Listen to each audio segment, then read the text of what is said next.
Hello everyone and welcome. I hope you're doing well and ready for the next section of our course, where we're going to be talking about the derivative now in a more general sense than we have been so far. That is to say that until now we have been discussing the derivative and interpreting it as the geometrically as the slope of a tangent line to a function at a given point, just at a specific point. And more generally, the derivative has been interpreted as a value when it exists, and that numerical value tells us the rate of change of that function at that particular point. Okay, so if we think back to the car moving down the ramp or dropping an object through space, undergoing the pull of gravity, if we were to freeze at a particular time and answer the question, what is the velocity of the object at that instant in time? Specifically at that instant in time. That's what we've been doing so far. What's changing now is now we are going to be looking at the derivative itself as if it is a function, a complete function. That is, that the derivative exists not just at a single point or at a single time, but it exists over an entire domain in and of its own right. So we can examine the function, the derivative now as an entire function.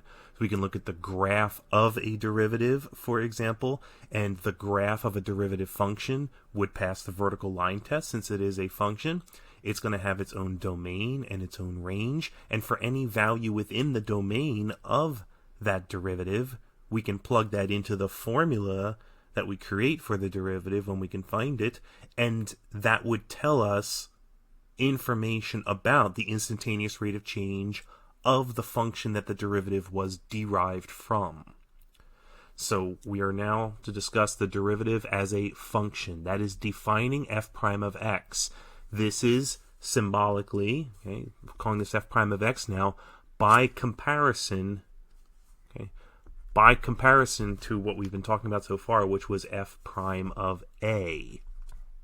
Right? Until now, we have been talking about f prime of a. F prime of a is a number, and that number would be this, the instantaneous rate of change or the slope of a tangent line. Well, f prime of x is an entire function. It exists over its entire domain. For any value of x that you could plug into the formula for f prime of x, you would get a particular value that could be interpreted as an instantaneous rate of change. Okay. So we have a lot of objectives within this section to go over, and then we'll be moving ahead into the next chapter of the text, where we'll be looking at formulaically deriving the derivative for a variety of different families of functions and applying it in a lot of for a lot of cases, more than we've seen so far. We'll start with the definition here of the derivative as a function, the definition of f prime of x, which is just like the definition for f prime of a, except that we are plugging in x now and not plugging in a. Okay, so our normal definition for that is to use the limit as h goes to 0 of f of x plus h minus f of x over h. This is by contrast to the f prime of a formula, which was the limit as x approaches a. The limit as synonymous with this one, right? The limit as h goes to 0 of f of a plus h minus f of a over h. That was the definition that we had used previously, and that's where we've chosen a to be a constant ahead of time. So now x is taking the place of a in that formula, and so we're going to get out of this, we're going to get some function of x as a result. We're not going to get a number from this, we're going to get a function. Okay, so some symbolic function. If we try to use the other definition of the derivative, recall that with f prime of a, that was the limit as x approaches a of f of x minus f of a over x minus a. If we tried to do that with our definition of it as a function, we would have to do some change of variables here. So for instance, I could choose another variable like u to be approaching x then. So we can think of x as taking the place of the fixed point. Okay. in our definition. Okay? So now I have like an f of u minus f of x over u minus x, and now u is approaching x. Okay? Whenever we can, we're going to return to the definition with the limit as h goes to 0. Okay, but there can be some times where it's going to be more convenient to do a change of variables instead, and we'll take it on a case-by-case basis. I guess generally speaking, if you're trying to do the limit as h goes to 0 in an exercise to define a derivative, and if that is becoming very cumbersome and difficult, you might want to try a change of variables and see if the other form might be more useful. Okay, notation. Well, the notation, we've already talked about this briefly in a previous section, at least when we were dealing with f prime of a, the type of notation we can have. The f prime of a notation is the Newtonian notation, developed by Isaac Newton when he was creating calculus. At the same time he was doing that, Gottfried Leibniz was also creating calculus entirely independently in a different part of the world, creating calculus as well, and had chosen to use a different type of notation. They were studying different types of applications for calculus. They just happened to be coinciding there at the same time. Both published their works close in time to each other, and there was some debate as to who actually came up with it first. I think in the end, they found out Leibniz actually came up with Leibniz actually published, I believe, it first, but Newton actually discovered it technically first, but neither of them knew that the other one was working on it at the time. Okay, so there's two primary types of notation that we are already a bit familiar with here in this course. The f prime of a and the d over dx operator. So here's the d over dx operator. It operates on a function to say that we are taking the derivative of that function. But not only are we taking the derivative of that function, what else this notation tells us about is in the denominator, it tells us which variable we're interested in taking the derivative with respect to. That's what input variable we are trying to allow to approach, okay, approach in the sense of a limit, some predetermined value. Okay, so be most used to seeing the prime notation and also to seeing Leibniz differential operator notation. There's also the uppercase D, and there's this uppercase D with the subscript X. This will show up more in future courses, like for instance when you're doing partial derivatives in a multivariable calculus course. But just to be familiar, you can see all types of these notations around when you're dealing with calculus. Now, the vertical bar or a large bracket can be used with Leibniz's notation to then evaluate the derivative at some value. So like in Newton's notation, when we say f prime of a, we say we are plugging a into the derivative. Well, in Leibniz notation, we're saying we're taking the derivative of the function with respect to x and then plugging in, for instance, x is equal to a. So that's another type of notation. We'll take a look at one written like this in a moment, so we can try and interpret it. Okay. But just jumping ahead, take a look at all the objectives we have in this section. We need to compare the graphs and the domains of f of x and f prime of x. Okay, so taking the graph of a function, we want to be able to construct the graph of its derivative.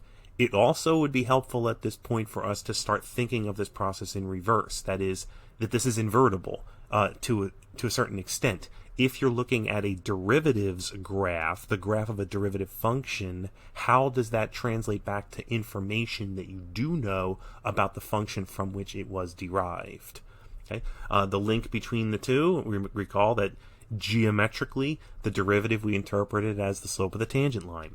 So therefore, the derivative would equal 0. The derivative is going to equal 0 anytime that the function from which it was derived would have had a horizontal tangent line on its graph. Because a horizontal tangent line, right? A horizontal tangent line is a line that has a slope of 0. So if f of x has a slope of 0, for whatever that value of x was, where the slope is 0, we expect to see on the graph of the derivative an x-intercept, and an x-intercept is the geometric interpretation of what is called the zero of a function.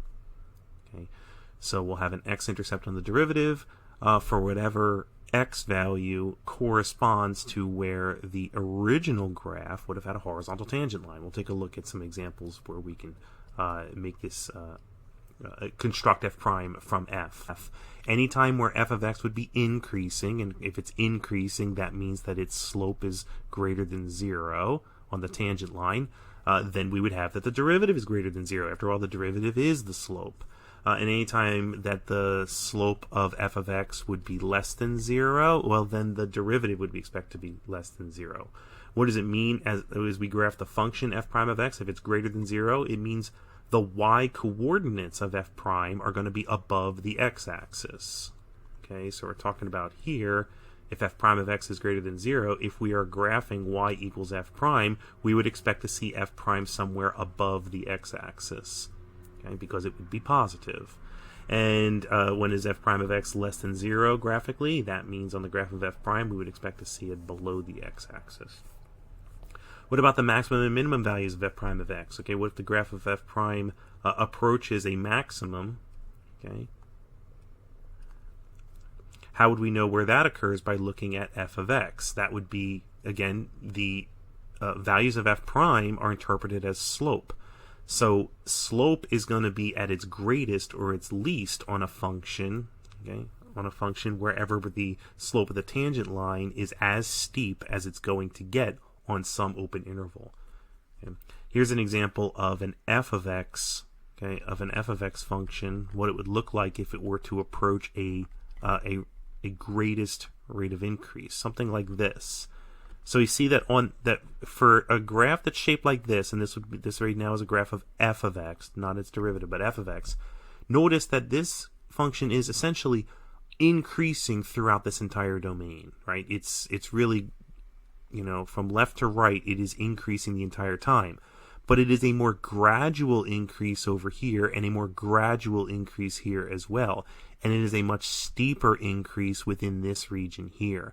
The steepest it's going to get, the greatest amount of increase and the largest positive quantity we would get for the slope would probably happen right around here. That point is where it stops increasing how steep it is, and it starts decreasing how steep it is. That is, it is still moving uphill, but past this point, it is moving uphill, right, with less and less steepness to it. So that point right there on the graph of y equals f of x would be the point on this interval of greatest increase, right? The tangent line here would be the steepest tangent line of all the tangent lines throughout this region. And so associated with that, f prime on this same interval, f prime would be expected to have the a maximum value, okay, the largest positive value within that interval as well. So a lot to look at here. Higher derivatives. We can go beyond just taking the first derivative of a function when it is differentiable. Okay, that is, we don't have to just stop with f prime. We can take the derivative of a derivative, for example.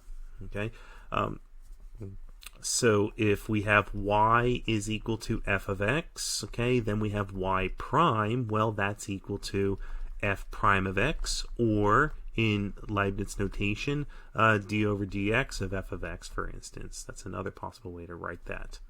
Okay, we can go further. We can take the second derivative, or y double prime. That is to say, we are now taking, okay, or f double prime of x. So we are now taking the derivative of a derivative. That's really what something we can do. If the first derivative function is then differentiable again, we can take the derivative of a derivative. In Leibniz notation, the way this would look, okay, to take a second derivative without using the prime notation at all would be something like this. We create d squared of f, or y, let's use f, d squared of f over dx squared. That's how it would look. Okay, another way, let's see. D over dx of df over dx. So we are applying the differential operator, which is d over dx, that operates on functions to say we're taking the derivative of it. Here we're applying that operator to what already was a derivative. All right, so if we have like df over dx, if that was the first derivative, we are now applying the differential operator, okay, to that derivative. Okay, and when we combine them, we would get something like this, okay, where we would have the first square in the numerator goes on the d, and the square in the denominator goes on the variable to tell us which variable we were using both times. And this extends beyond that. We can take it out to the nth derivative. Okay? So that is to say that we can, we can take the third derivative, the fourth derivative, fifth derivative, and so on and so forth. Okay, here's an application, okay, where an application we've seen already, a little bit extended now. If we had a position function, such as how far an object is from its starting point, let's say it's moving along a line, okay, or its height. The height is also a type of position as well, relative to the ground or whatever surface it is being measured with respect to. So if we have a position function, the rate of change of that position with respect to the variable time, okay, would be the velocity. Okay. Then the rate of change of the velocity, how fast is the velocity changing, right? If you're going a certain speed and then you want to increase your speed, you would accelerate. So the time rate of change of velocity, that is the second derivative of position then, that would be acceleration. It is the rate of change of a rate of change, the derivative of a derivative, when we're saying it's with respect to position. So acceleration is the rate of change of velocity, that is, the acceleration is the first derivative of velocity, but acceleration is also the second derivative of position, therefore. And we can go further than that. If there is a sudden change in the acceleration, that can be called, in some cases, that can be called the jerk. So that is an application we have for a third derivative. It doesn't show up very often, okay, but it does show up sometimes, and it helps us to visualize it if we put it in this context a little bit. Okay, so the jerk is the first derivative of the acceleration, which would be the same as the second derivative of velocity, which is the same as the third derivative then of the position. Okay, so in some cases that's going to be something of interest to look at. Okay, how would the something like the third derivative look in a Leibniz notation, for example? Let's say we take the derivative of the function f with respect to the variable t 3 times over. Okay, we could write d to the third of f. So let's say we've applied the operator 3 times, the differential operator 3 times to the function f of t, and we've done all 3 of those with respect to t. So this is the type of notation that we would have. So the operator that's being applied in each one of these cases here, because the input variable is t, in Leibniz notation the operator is d over dt. And so if we apply that to, let's say, f of t, right, we would get the first derivative. We'd get df dt. Okay, if we were to apply that differential operator d over dt a second and then a third time, we could write that combination in this way. Okay, and another way that we could write it is we could, now because it's hard to keep writing all these primes up here, we could write this as in prime notation as f to the third of t. In other words, a notation that we can use to tell us not that we are raising the function to the third power, but that we have taken the third derivative of the function. Okay, and again with prime notation, it is best used when we have a single variable function here, so we know all 3 of these derivatives are taken with respect to this one input variable t. Okay? If it was a function of x, we would assume that we took the derivative 3 times with respect to that variable x. When you get into a multivariable case, when you have functions of both maybe space and time, or possibly of more than one spatial component, for example, or other things as well, if you have more than one input variable, then generally speaking, the Leibniz notation in a lot of cases is going to be preferable. We can use the Newton notation as well. Okay, what is differentiability? Differentiability is, I abbreviate that with diffable or diffability, by the way. This is my abbreviation for differentiable. Okay, so wherever the derivative exists is what that means. Recall that by the definition of the derivative, we are taking a limit. Every time that we are doing something f prime of a, and that's the derivative at a point, we are actually running a limit, and not a limit of the function f of a, or not a limit of the function f of x, but a limit of its difference quotient. So it's a limit of slopes of secant lines that we're actually doing, but a limit nonetheless. And in order for the derivative then to exist, okay, in order for this f prime of a to be a number that means something to us, like is actually a slope of a line, we would then need the limit, this limit here of the difference quotient, to exist. That means from both directions. As x approaches a from the left and as x approaches a from the right, this limit would have to exist and would have to be equal on in both directions. In addition to that, we're going to need this limit to be finite, because if f prime of a is the slope of a tangent line, we can't say that f prime of a equals infinity, for instance. Recall that if a slope is ever said to be, quote, equal to infinity, we would instead say that the slope is undefined. An undefined slope is associated with a vertical line, and a vertical line, you might recall, is not a function. Right? If you try to draw a vertical line, it fails the vertical line test, because if you draw a vertical line right on top of it, it's going to hit that line in more than one point. So it fails the vertical line test already. So we don't want the derivative to ever equal infinity or negative infinity, okay? Because then we can't say that that the derivative itself actually exists. So we've already defined the derivative at a point. Now, what does it mean for f prime of x?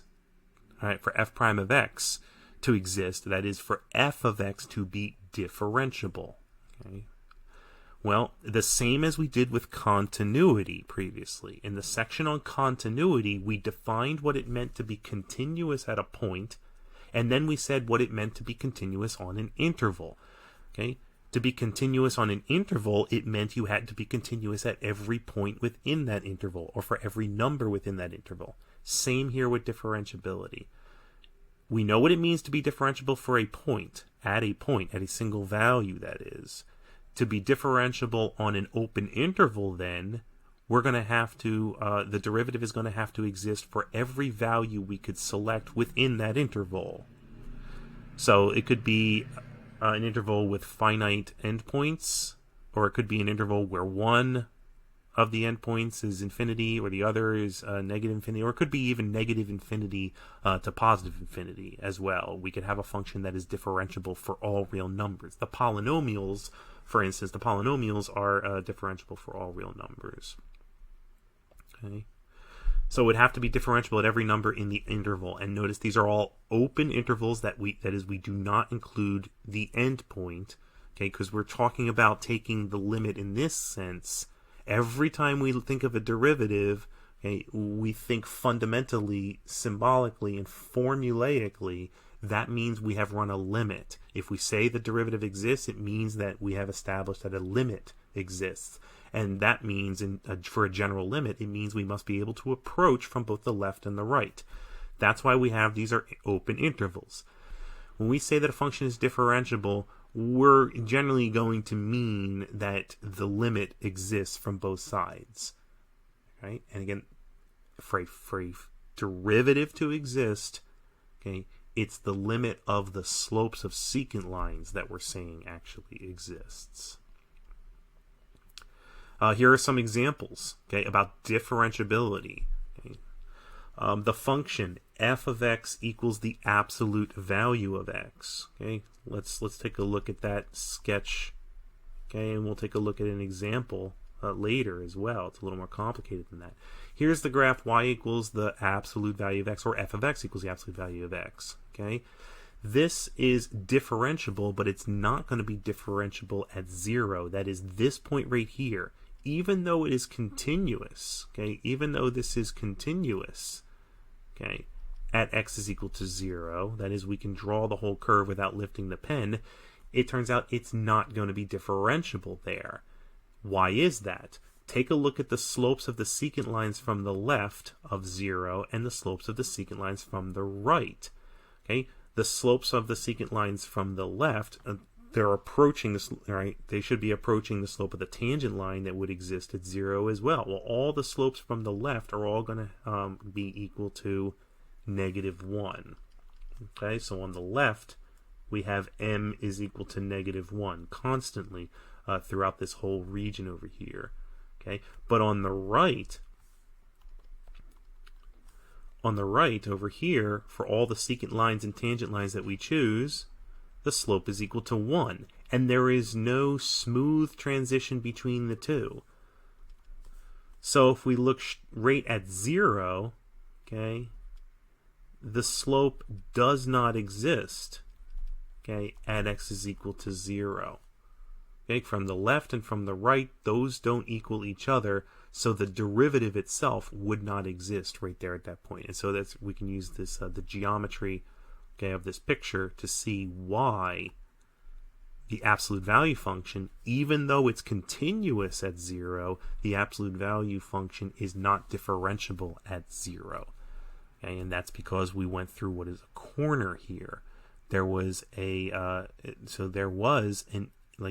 instantaneous jump, okay, in the slope itself. So the slope at 0 jumped from -1 to +1 without hitting all the values in between. Okay, now a polynomial function, such as f of x equals x cubed, which is continuous for all real numbers, it turns out is also differentiable for all real numbers. Okay, we can call a function that is differentiable on an interval, we can call it smooth on that interval, by the way. So we can say polynomial functions are smooth on all real numbers. So smooth means that it has derivatives that exist on that interval. You can think of the picture of the curve, you know, why we might call it smooth. If we take a look at a polynomial curve like x cubed, okay, as we travel through it, we travel around nice smooth curves. There are no corners in it like we saw here in the absolute value. Okay, so the polynomial functions are examples of functions that are smooth. Lots of functions are smooth. Okay, what it means here in calculus is that the derivative exists throughout. Okay, that we're not going to run into any corners, sharp edges. Okay, all right. F of x equals the square root of x. Right, real simple graph for us to sketch. Right, square root function. It starts here and it moves into quadrant 1. Right, so the domain of the square root of x function is that x is greater or equal to 0. Right, so the domain of this function, x is greater or equal to 0, and that's y equals the square root of x. Okay, but it is not differentiable at 0 itself. It's only differentiable for x's that are greater than 0. We'll take a look at the formula for f prime for this function, by the way, and for the absolute value function. We can take a look at their formulas and see why the formulas also indicate to us that these are not differentiable for certain values as well. All right, that's considering, so we're considering the domains of the derivatives is what I'm talking about. The domains of derivatives. Okay. As if that wasn't enough, okay, there is a theorem here that connects differentiability to continuity for this section. The theorem is, and by the way, it is an if-then statement. And an if-then statement in mathematics and in logic is a one-way street. You approach from the if and you move towards the then, but you're not allowed to go back in the other direction. So you take what is given by the if statement. It's like saying, giving you directions to turn onto a certain street. Okay, but it's only a one-way street. So you take the directions to turn onto that street, okay, and as a result of turning onto it, you will reach the destination. Okay, but there's no reversing it, not in an if-then statement. You can reverse it if it's an if and only if statement. Okay, that's a different statement.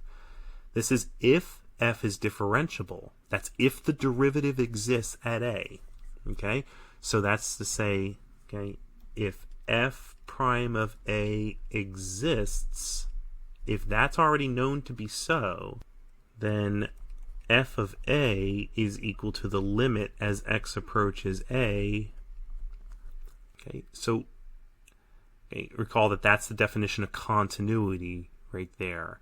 Okay, so we're saying if the derivative at a exists, then the function must have been continuous there.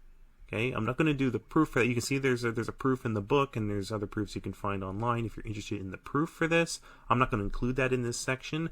Okay, but this is the theorem as stated, and this is a one-way street. It does not go the other direction. In other words, my first note here, if the function f is told to be continuous, if you're told that a function is continuous, that in and of itself does not mean that it is differentiable. So the reverse of this is not true. Okay? So if you have something that is differentiable, then it must be continuous. That would be true. But if something is continuous, that does not mean that it is differentiable. The easiest way to remember that is to think of an example. Okay? Think of a continuous function that is not differentiable. And one of the easiest examples to think of is that absolute value function we just looked at a little bit up here graphically, and we could take a look at it again symbolically, but we've taken a look at it graphically already.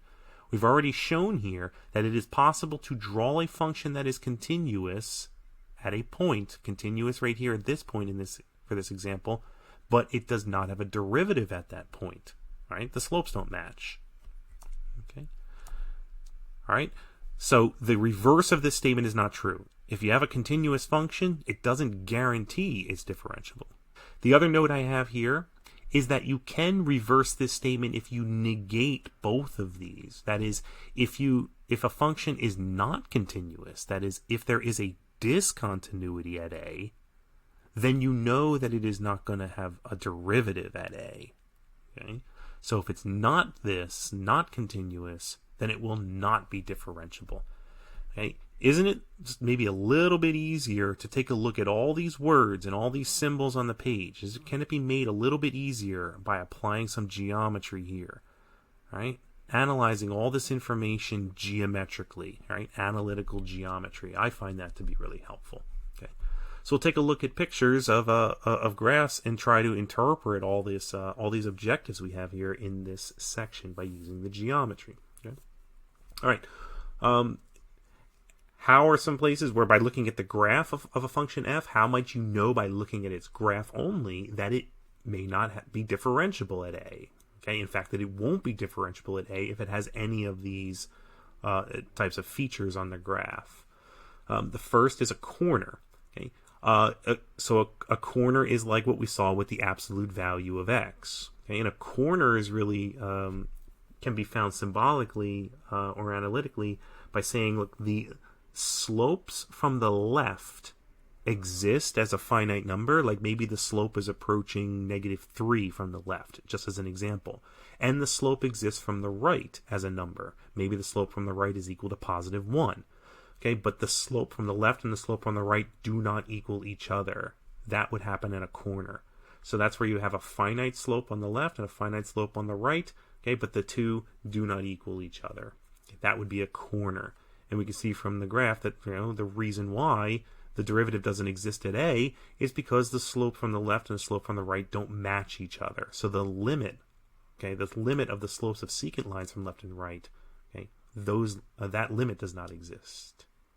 Similar to a corner, something called a cusp.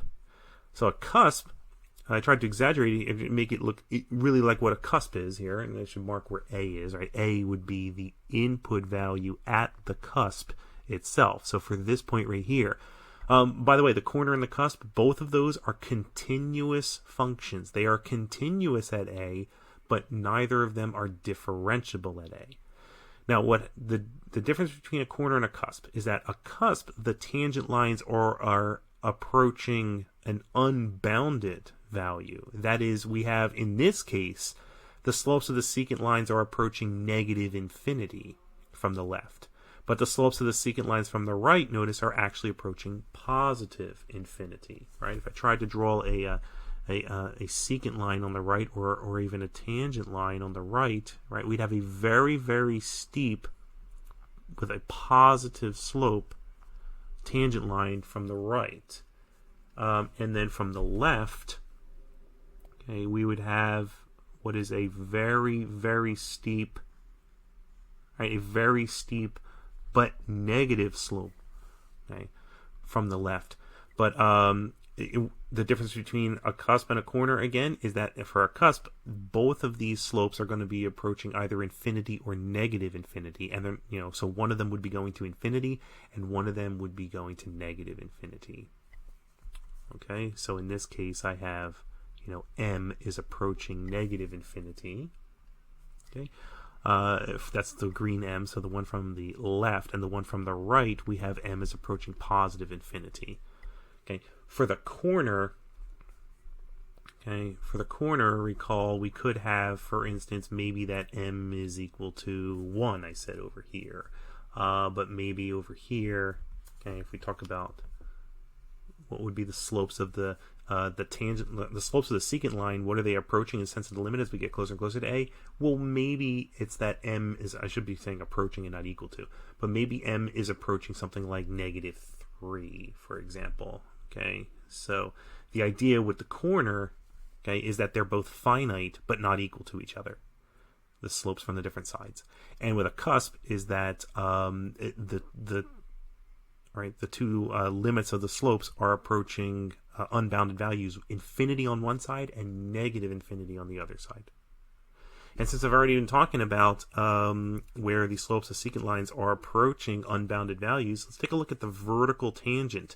This is another case whereby the function would not be differentiable at a point. And notice this is also a case where the function is continuous. Okay.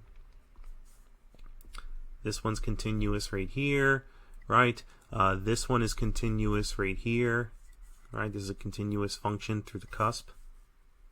Okay.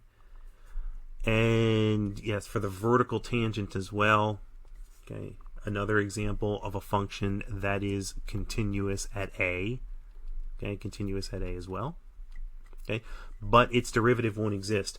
What makes it a vertical tangent is that you're going to have an unbounded limit in that slope of the secant lines. In this case, you are approaching, I should be trying to make this really, really steep here. It should be that the slope, okay, of the tangent line A, if we can calculate it, it is unbounded. In this case, that slope is approaching negative infinity. You can see, because if you choose, let's see, if you take this as the fixed point here at A, like we normally do, but if you choose, let's say, a point to the left of that, you're going to get a very steep, okay, but negative slope from the left. If you were to choose a point to the right of the fixed point, again, you're going to get a very steep but negative slope as well. Okay, and they're going to get those secant lines are going to get more and more steep, okay, the closer that these 2 points get to each other if you keep the point at A fixed. So in this case, we have the slope of negative infinity is being approached. Okay, so it would be possible to have a vertical tangent. Okay, that is, I don't want it to look like a corner. I still want it to look smooth. Otherwise, except at that one point. Okay, so something like this, maybe, right? Where here we would have a tangent line here, where the slope of that tangent line, I'll put that down here, the slope of that tangent line seems to be approaching positive infinity, because now if we take this as the fixed point right here at A, okay, if we were to choose a point to the left of that, the secant line is very steep but positive. A point to the right, the secant line is very steep but positive. Okay, so here we have that the slope from the left and the slope from the right are both equal to the same unbounded value.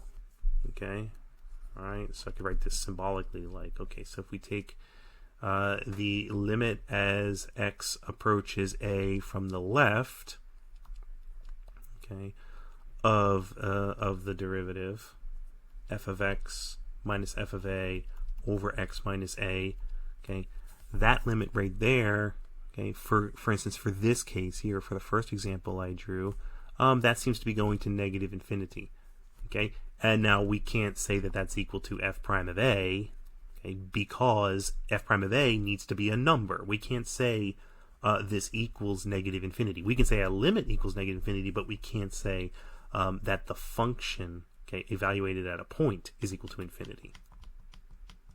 Okay, but meanwhile, on the other side, if we take the limit as x goes to a from the right, I'll just change this. The limit as x goes to a from the right on this graph right here, okay, then we are also approaching negative infinity. Right? So the left-hand limit and the right-hand limit are both equal to negative infinity, yielding a vertical tangent. Okay. Back at the cusp again, we had the left-hand limit was one of them like negative infinity, but the right-hand limit was positive infinity. Okay, so they were approaching different ones. We can see geometrically how that looks different, right? I mean, a cusp has a different look to it than a vertical tangent would.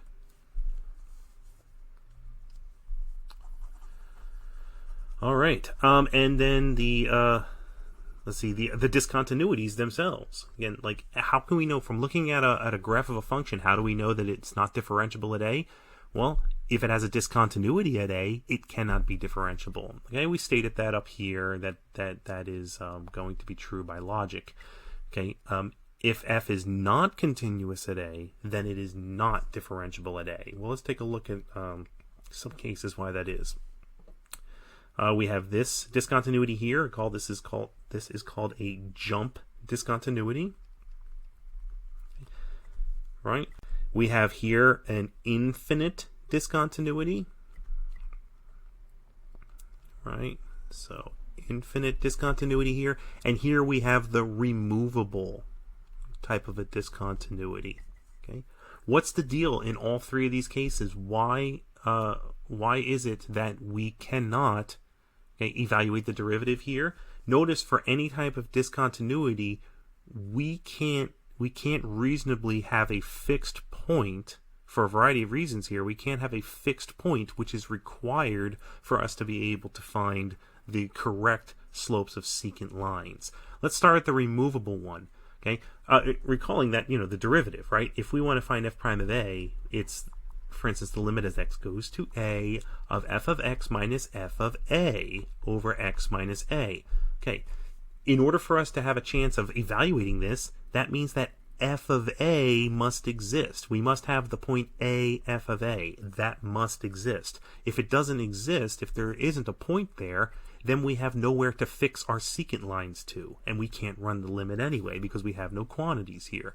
So that would be the reason why, okay, for the removable discontinuity, there's no point there, so we can't fix it there.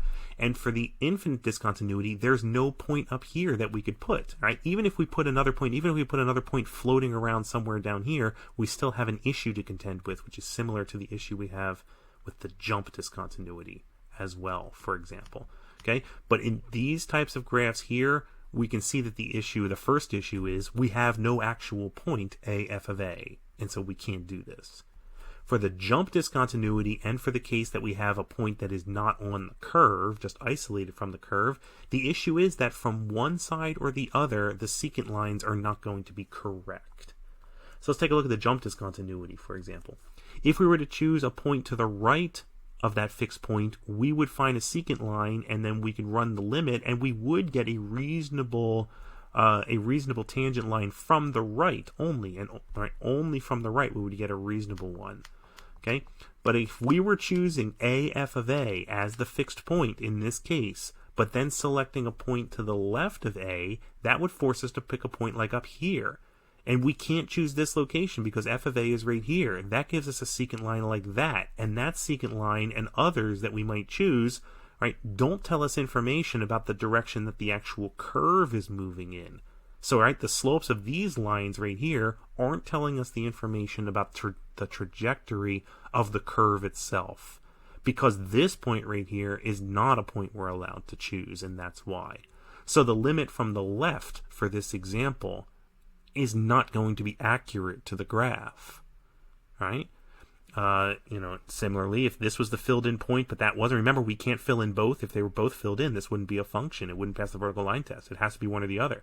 Well, if we had filled this one in but left this one open, then the issue would be the limit from the right would be a problem. Okay? So I can say is common amongst all these examples is the idea is that there's going to be an issue with the fixed point for any discontinuity that we see. For any discontinuity, there will be an issue with the fixed point. For the other types we saw, continuity was not an issue for the other types. A corner, a cusp, and a vertical tangent, they all were continuous, but by our geometric interpretation for the definition of the derivative at a point, as we've already previously discussed in this course, right? As we have geometrically defined the derivative, we can see that even though these examples, corner, cusp, and vertical tangent, are continuous at that point, we do run into an issue with evaluating the limit in these cases here, or interpreting the limit as an actual value of a slope of a tangent line. Right? The issue here was that the slope isn't going to be infinity. Instead, we say the slope is undefined, literally does not have a definition, or is not equal to a number. Okay. All right. So look out for these. If you see any of these types of features on graphs of a function, you know that the function does not have a derivative at any of those features. Okay, so back here to the beginnings of the definition of the derivative as a function. Right? And onto the notation. So let P represent the percentage of a city's electrical power that is produced by solar panels T years after January 1st, 2000. Part A. What does dP over dt represent in this context? And B. Interpret the statement dP dt evaluated at t equals 2 equals 3.5. So I brought that one over to here. How do we interpret this? Okay, so P represents, reading carefully, let's see, P represents the percentage of a city's electrical power that is produced by solar panels. So a percentage of power produced by solar panels when we are T years after January 1st, 2000. I would allow T to be something other than a whole number here. So if T was equal to, let's say, 0.5, that would put us half a year out. So from January 1st maybe to July 1st, for example, if T was equal to 0.5 or 1/2. We have T is equal to 2 here. So I'm going to interpret now T is equal to 2 is referring to it being around January 1st, 2002. So that's part of our interpretation there. Okay, P represents the percentage of the city's electrical power. So we can suppose that there is, if we could graph this function, we have a function where the output is P and the input is T. P represents a percentage, okay, percentage of power produced by solar panels, and T is the time in years. Now, we don't know the coordinates of a point TP, okay, so with the input T and the output of P, okay, but what we are given information here is about dP dt, okay, what does that represent, okay? Another notation we have for that, by the way, which might be helpful if we recall this notation, is the delta notation, delta P over delta T. And another way we could write that is to say P2 minus P1 over T2 minus T1. Or in function notation, P of T2 minus P of T1 over T2 minus T1. Okay, I like this one right here, delta P over delta T. It reminds me that we are talking about a difference in or a change in. And this reminds us that we are talking then about a rate of change. So dP over dt, okay, represents the instantaneous, that's our definition of the derivative, the instantaneous rate of change. Okay, the instantaneous rate of change of what? Of the output of this function. Okay, and the output is the percentage of electrical power produced by solar panels. That is all the output here. Okay. Per year, just like when we took the rate of change, when we had a position function, for example, if s is equal to f of t is position, if we want to talk about the rate of change of that, ds dt, right? The instantaneous rate of change with respect to time is the velocity, and the units for velocity would be the units of distance over time, something like maybe meters per second. Okay, so we would say it is the rate of change of the distance per unit of time. In other words, for every additional unit of time, for every 1 second more, okay, for every 1 second more, we would go however many more meters, because that's how many meters we're traveling per second, right? So in the same way, I'm interpreting the dt part of this, the denominator, as per unit time, because that's the input, and the unit of time is years. Okay, so this dp dt is telling us how fast the output is changing.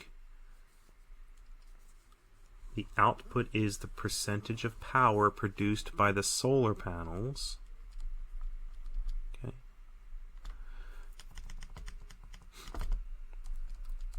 Okay, it's telling us how fast the output is changing with respect to how fast the input is changing, right? So this is one input unit.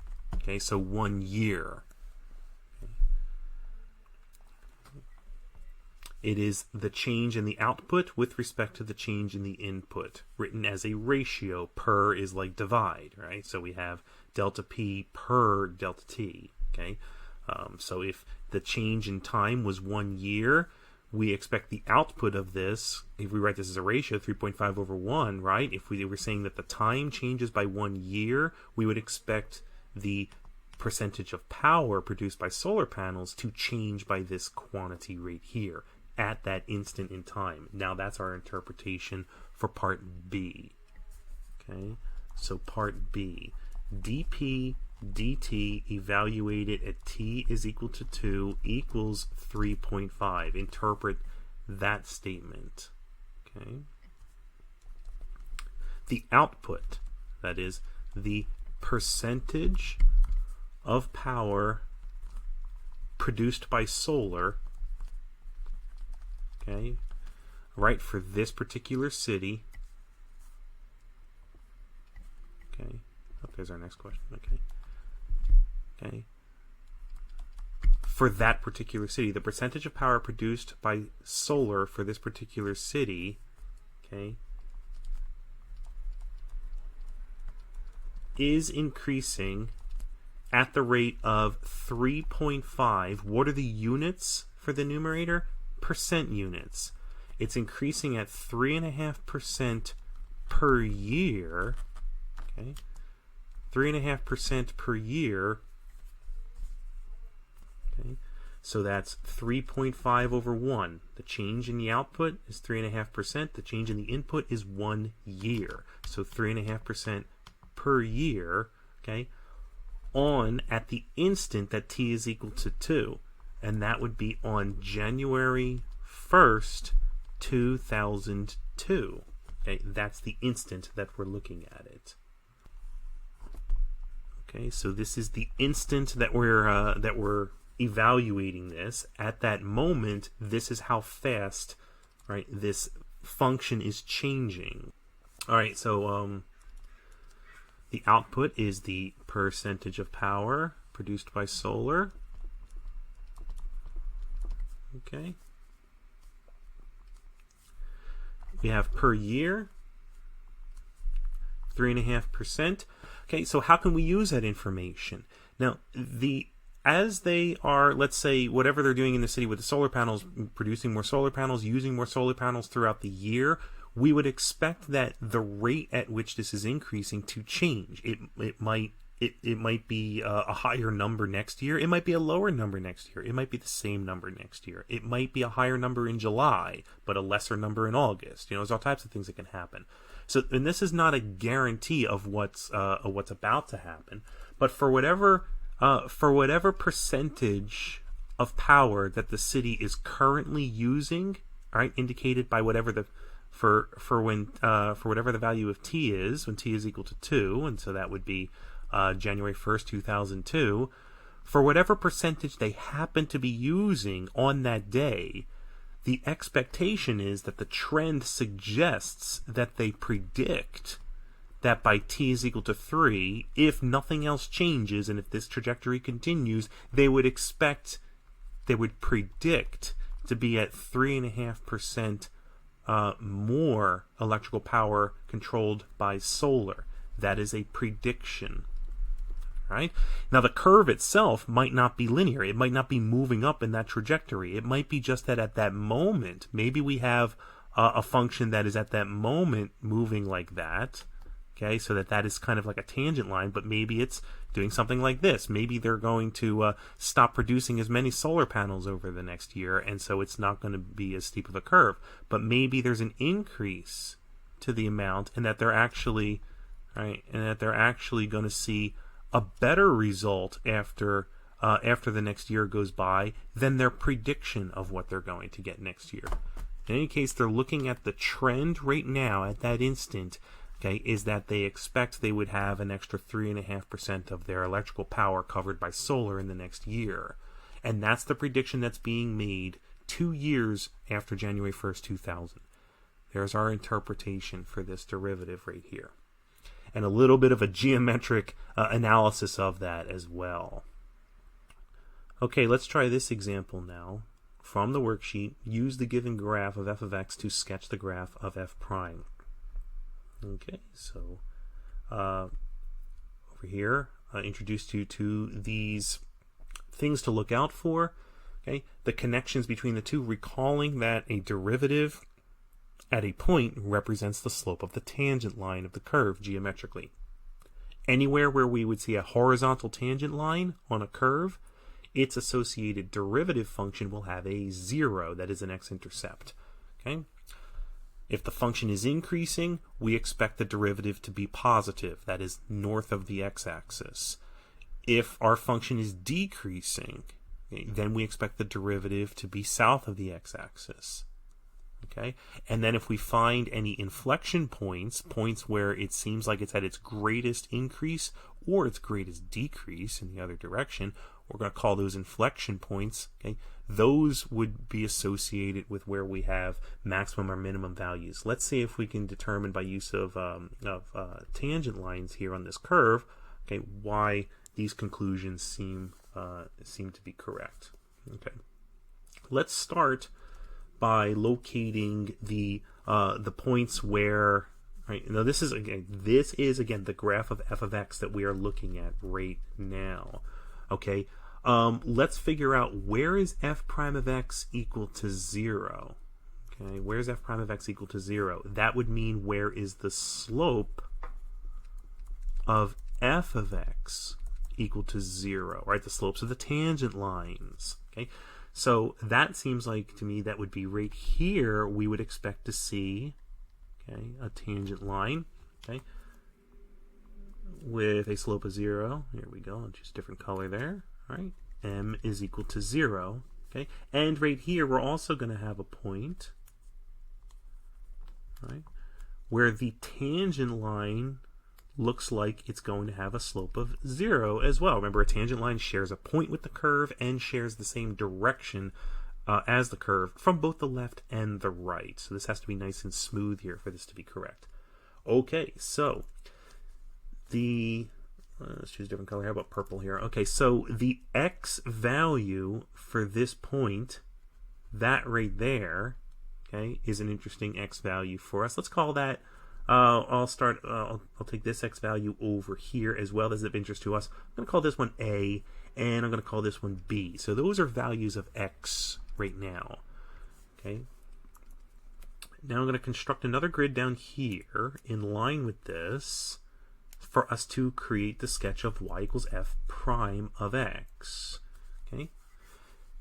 So if the slope is equal to 0, then of course that means that f prime of b is equal to 0, right? If the slope of 0 is equal to 0 here, that means that f prime of a is equal to 0 for the input value a and the input value b. Okay, so if we put these right in line with the graph below, okay, so if this right here, if that's the location for x is equal to a, and if this right here, if that's the location where x is equal to b, okay, then we expect the derivative at a to equal 0. That is the output. That is the output of this function we expect to be 0 here. The output of the derivative is 0 right here as well. Okay. Now, what happens around those zeros? If it's not 0, then it must be either positive or negative. So let's take a look at some other, at some secant lines. Like where is, for instance, f prime of x greater than 0? Where is f prime of x less than 0, right? That would be associated with on the curve of f of x where m, the slope, is greater than 0 or where m is less than 0. Meanwhile, down here, where is f prime of x going to be greater than 0? Whenever the y coordinate is greater than 0. Okay, for example. Now on this curve, where do we see that the function is in fact increasing? Okay, maybe we'll do that one in green. Okay. Where is it increasing? From not at this point right here, right, but on this portion right here, the function is entirely increasing within this region between a and b. Okay. Okay, so we have that the derivative is greater than 0 on the interval, it looks like, from a to b. I'll include that information over here. Between a and b, the open interval, it appears to be increasing. Where is it decreasing? It appears to be decreasing. We'll do that one in, okay, we do yellow. Okay, all right, so it doesn't show up too much, right? But here we go. It's decreasing out here, and it is decreasing out here as well. Okay, so where is f prime of x less than 0? That would be from negative infinity to a, okay, and also from b to infinity as well. Okay, so what does this mean about this function down here? F prime of x is positive between a and b. F prime of x is equal to y down here. So the y values are positive between a and b. That is, we should be somewhere up here. Between a and b, the graph exists somewhere up here. Where does it exist? Okay. Well, take a look at some more of these tangent lines. Okay, if we move just to the right of A, we have a tangent line like that. Okay, it has a positive slope for sure. Okay, but look what happens as we move further out in this interval. All right, we'll get a tangent line that is even more positive than that. Okay, okay, they're going to continue positive throughout here, and then eventually we're going to get up to this region over here, where the tangent lines are still positive in slope, but becoming less and less. Okay, these are tangent lines now, becoming less and less positive as we get close to this value right here.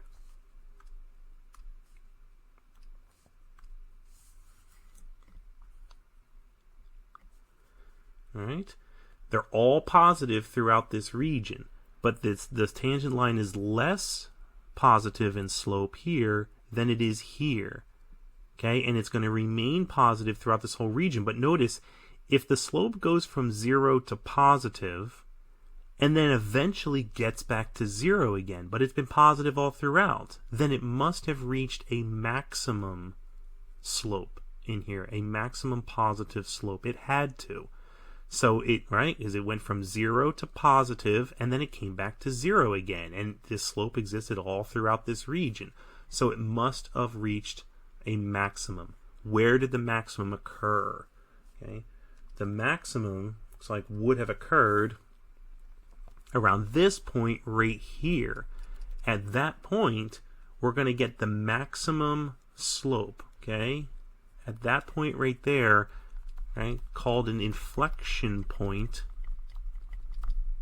Okay, the inflection point, okay, we get the maximum slope, okay, and the slope is positive as well, right? So in this case, this looks very symmetric here. It looks like that's halfway between A and B. That's not always going to be the case, but it does look like the case here. We expect to get, right, the maximum slope. That is, we expect f prime of x is equal to its maximum as well at that x value right there. What x value is that? Well, it looks like 0, right? Let's just call it C for right now, I guess. You know, it looks like it's rated 0. All right, should I just call it 0? Call it 0. That happens to be the location of the inflection point. Okay? That is where f prime of x is at its largest. Right, so throughout this whole region, the slope is positive, positive, positive, positive, and then it is at its maximum when it hits, right, when it hits the y-axis, and then it continues to be positive but returns back to 0. Okay, so what's the graph going to look like that does that nice and smoothly and continuously? All right, it gets positive, positive, positive, but it reaches its maximum when it hits the y-axis right there. All right. So this point right here is associated with the inflection point. Okay. It's positive. It's a positive y value, right? A positive f prime of x value, therefore, which corresponds to the greatest increase, okay, on the original curve. All right. All right. So what happens as we go into this region over here, greater than b? Notice the secant lines over here. Okay. As we just passed B, we're going to get a negative slope right here, but it's not really negative, but it's going to get more and more negative, okay? It's going to get more and more negative. That is, the slope is going to get more and more negative. All right? There you go. M is much less than 0, okay? But notice that at a certain point, it looks like it goes back to becoming less negative again. Right? It's a more gradual curve. In fact, this almost looks like it's approaching, it might be approaching a horizontal asymptote, not quite sure if it is, but it doesn't look like it's going to hit the x-axis. It might be approaching an asymptote. Okay? So if you see over here, it's negative, it's more negative, but then it turns and it curves over and becomes a little bit less negative. That is the slope. Okay? So we have throughout this region over here, we have that this is getting negative, negative, negative, but at some point here, and it looks like it's about here, okay, it looks like it's about here, okay, this is going to be at its most negative, and then it's going to start returning. It's still negative, negative, negative, okay, but it's returning to where it might be approaching 0, but notice all the way to the very end here, it is still a negative slope. So what's that going to look like down here on our graph? Okay, for the graph of the derivative. This is going to be negative, and then at, right, around this point right here, it's going to reach its minimum, and then it's going to be less negative, but it's not going to get back to positive again, right? We don't get back to having a positive slope. We don't even get back to a slope of 0 again, right? It remains negative throughout here as far as we can tell. Okay? So we have a minimum, okay, and back to here.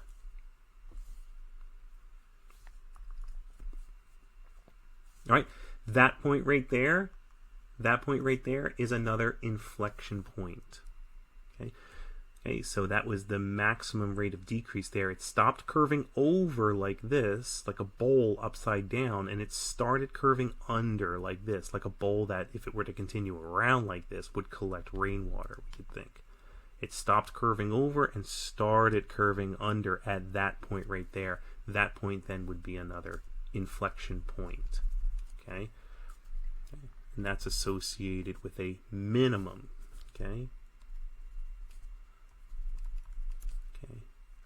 So we have the minimum slope, okay, of f of x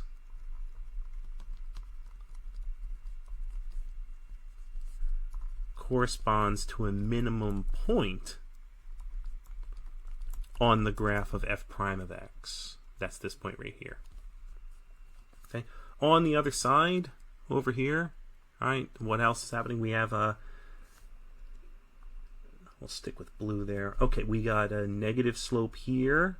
Okay, it's getting closer and closer to 0, right, as we approach this point right here. So it's not too negative, but as we move back through here, it gets more and more steeply negative in slope. But as we move out towards the left, okay, it again gets more gradual. Okay, almost approaching back to a flat tangent line where the slope is 0 again, but not quite getting there. So it is negative throughout this entire region. That is, all of these slopes are negative, and it looks like right around here, we have another inflection point. And so that inflection point there maybe corresponds with this x value right here. Okay, so we expect to hit another minimum out here. Okay, another minimum.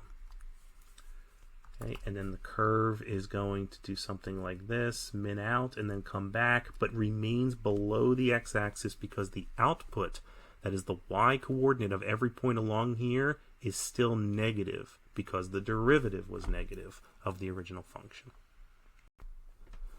Okay, so now I want to take this idea of looking at graphs and start looking at higher derivatives as well, with one example with graphs already created that have this application covered, so we can hit the objectives of higher derivatives, applications, and comparing graphs of a function to their derivatives all in one with this exercise right here. This figure shows 4 curves labeled A, B, C, and D. One of these is the position function for a car, one is the velocity of the car, one is acceleration, and one is the jerk. Identify each curve and explain your choices. Okay, so let's compare the characteristics of the different curves to each other, okay, in order to figure out which one is which, right? Recalling that, right, that we have, if the position function is, let's say, f of t, okay, then the velocity is the first derivative of that position. The acceleration is the first derivative of velocity, or the second derivative of position. Okay, it'll be more helpful for us to look at the first derivative of velocity. Acceleration is the derivative of the velocity curve, that is. The jerk is the first derivative of the acceleration. It's also the second derivative of velocity and the third derivative of position. Okay, so let's focus on these relationships here. Maybe most specifically these 3 right here, where we know we have a first derivative of another function. Notice, for instance, let's start on graph A. Locate the horizontal tangents, where we have points of horizontal tangents. So, what's the color we haven't used there? Purple. Okay, so yeah, darker one than that. Okay, so this point right here, right, would have a horizontal tangent. This point right here would have a horizontal tangent. Let's start with that. Do any of the other curves represent the derivative of this curve here? If they did, we would expect to see a 0 right here at the x-intercept and another 0 or another x-intercept here. There's no other curve that has an x-intercept here, right? So that tells me that the derivative of curve A is not shown here. The derivative of curve A is not shown here in this case. Well, if curve A's derivative doesn't show up, then which of the 4 functions would this be? Which of these 4, position, velocity, acceleration, or jerk, which one do we know we won't see its derivative? Okay. And we have the derivative. The derivative of position should show. The derivative of velocity should show. The derivative of acceleration should be shown. It's the derivative of the jerk that should not be shown. So it must be that, say, curve A is the jerk function. Okay, and again, my reasoning there, is that we can see that the horizontal tangent lines are not associated with zeros on any one of the other curves, and the jerk is the only one here whose derivative doesn't show up. We don't see the derivative of jerk. Okay. What about some of the? How about if we take a look at B? maybe we can start by looking at the horizontal tangents for curve B. All right, there would be one right here. That's the only point where curve B has a horizontal tangent. And so the derivative of curve B should have an x-intercept right at that same x value, right there. And the only one of the other curves that has an x-intercept at that x value is curve A. So that means we can say that A is the derivative of B in this case, is what it looks like. It's the only one that could potentially be the derivative of curve B. Okay, so if A is the jerk, then if the jerk is the derivative of which other function, that's, you know, B prime of t, then what must curve B represent? Well, the jerk is the derivative of the acceleration function. So curve B would have to be the acceleration then. Okay, let's move on to curve C. Now, curve C does not have any horizontal tangents on it, does it? Okay. Does curve C have any horizontal? Well, maybe one in here. Actually, it does look like it's increasing through here. Okay.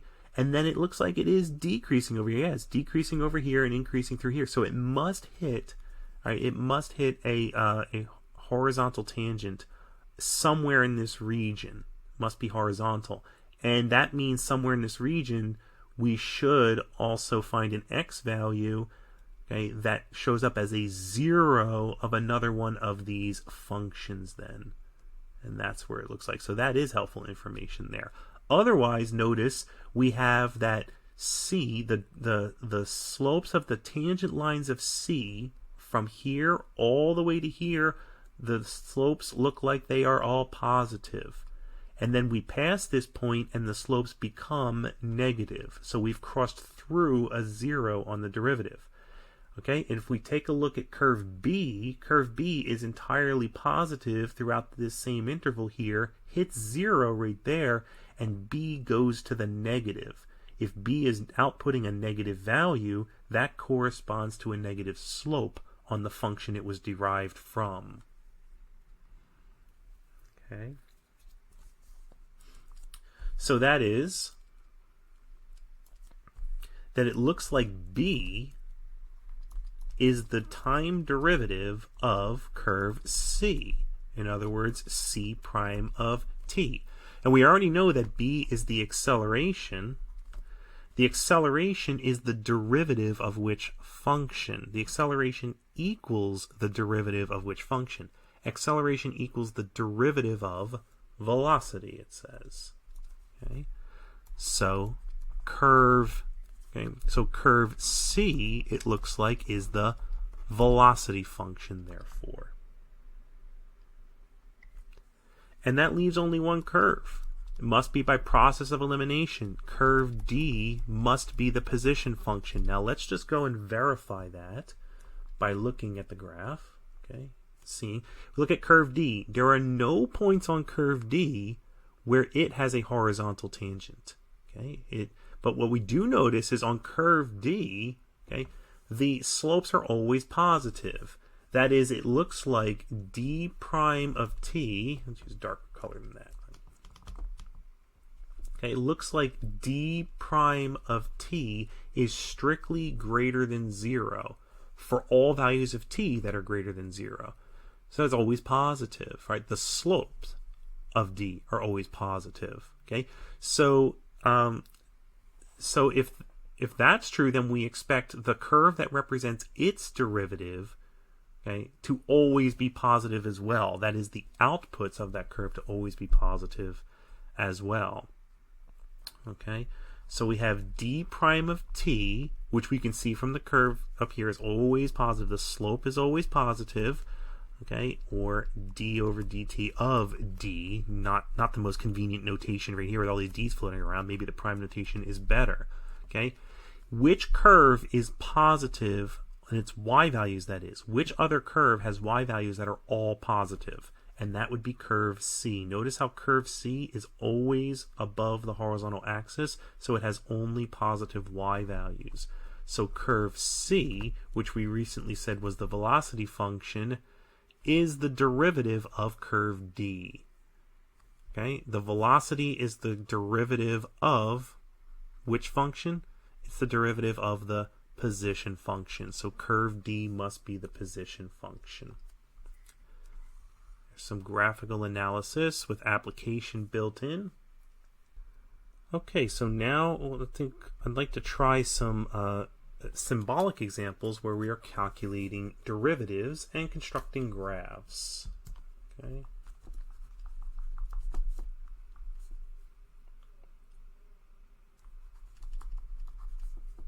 Find f prime, f double prime, f triple prime. So let's do some higher derivatives.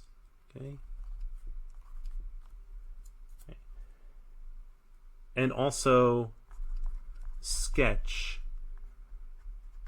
okay, each of these functions. You're going to want to sketch f of x, f prime of x, f double prime of x, and finally f triple prime of x.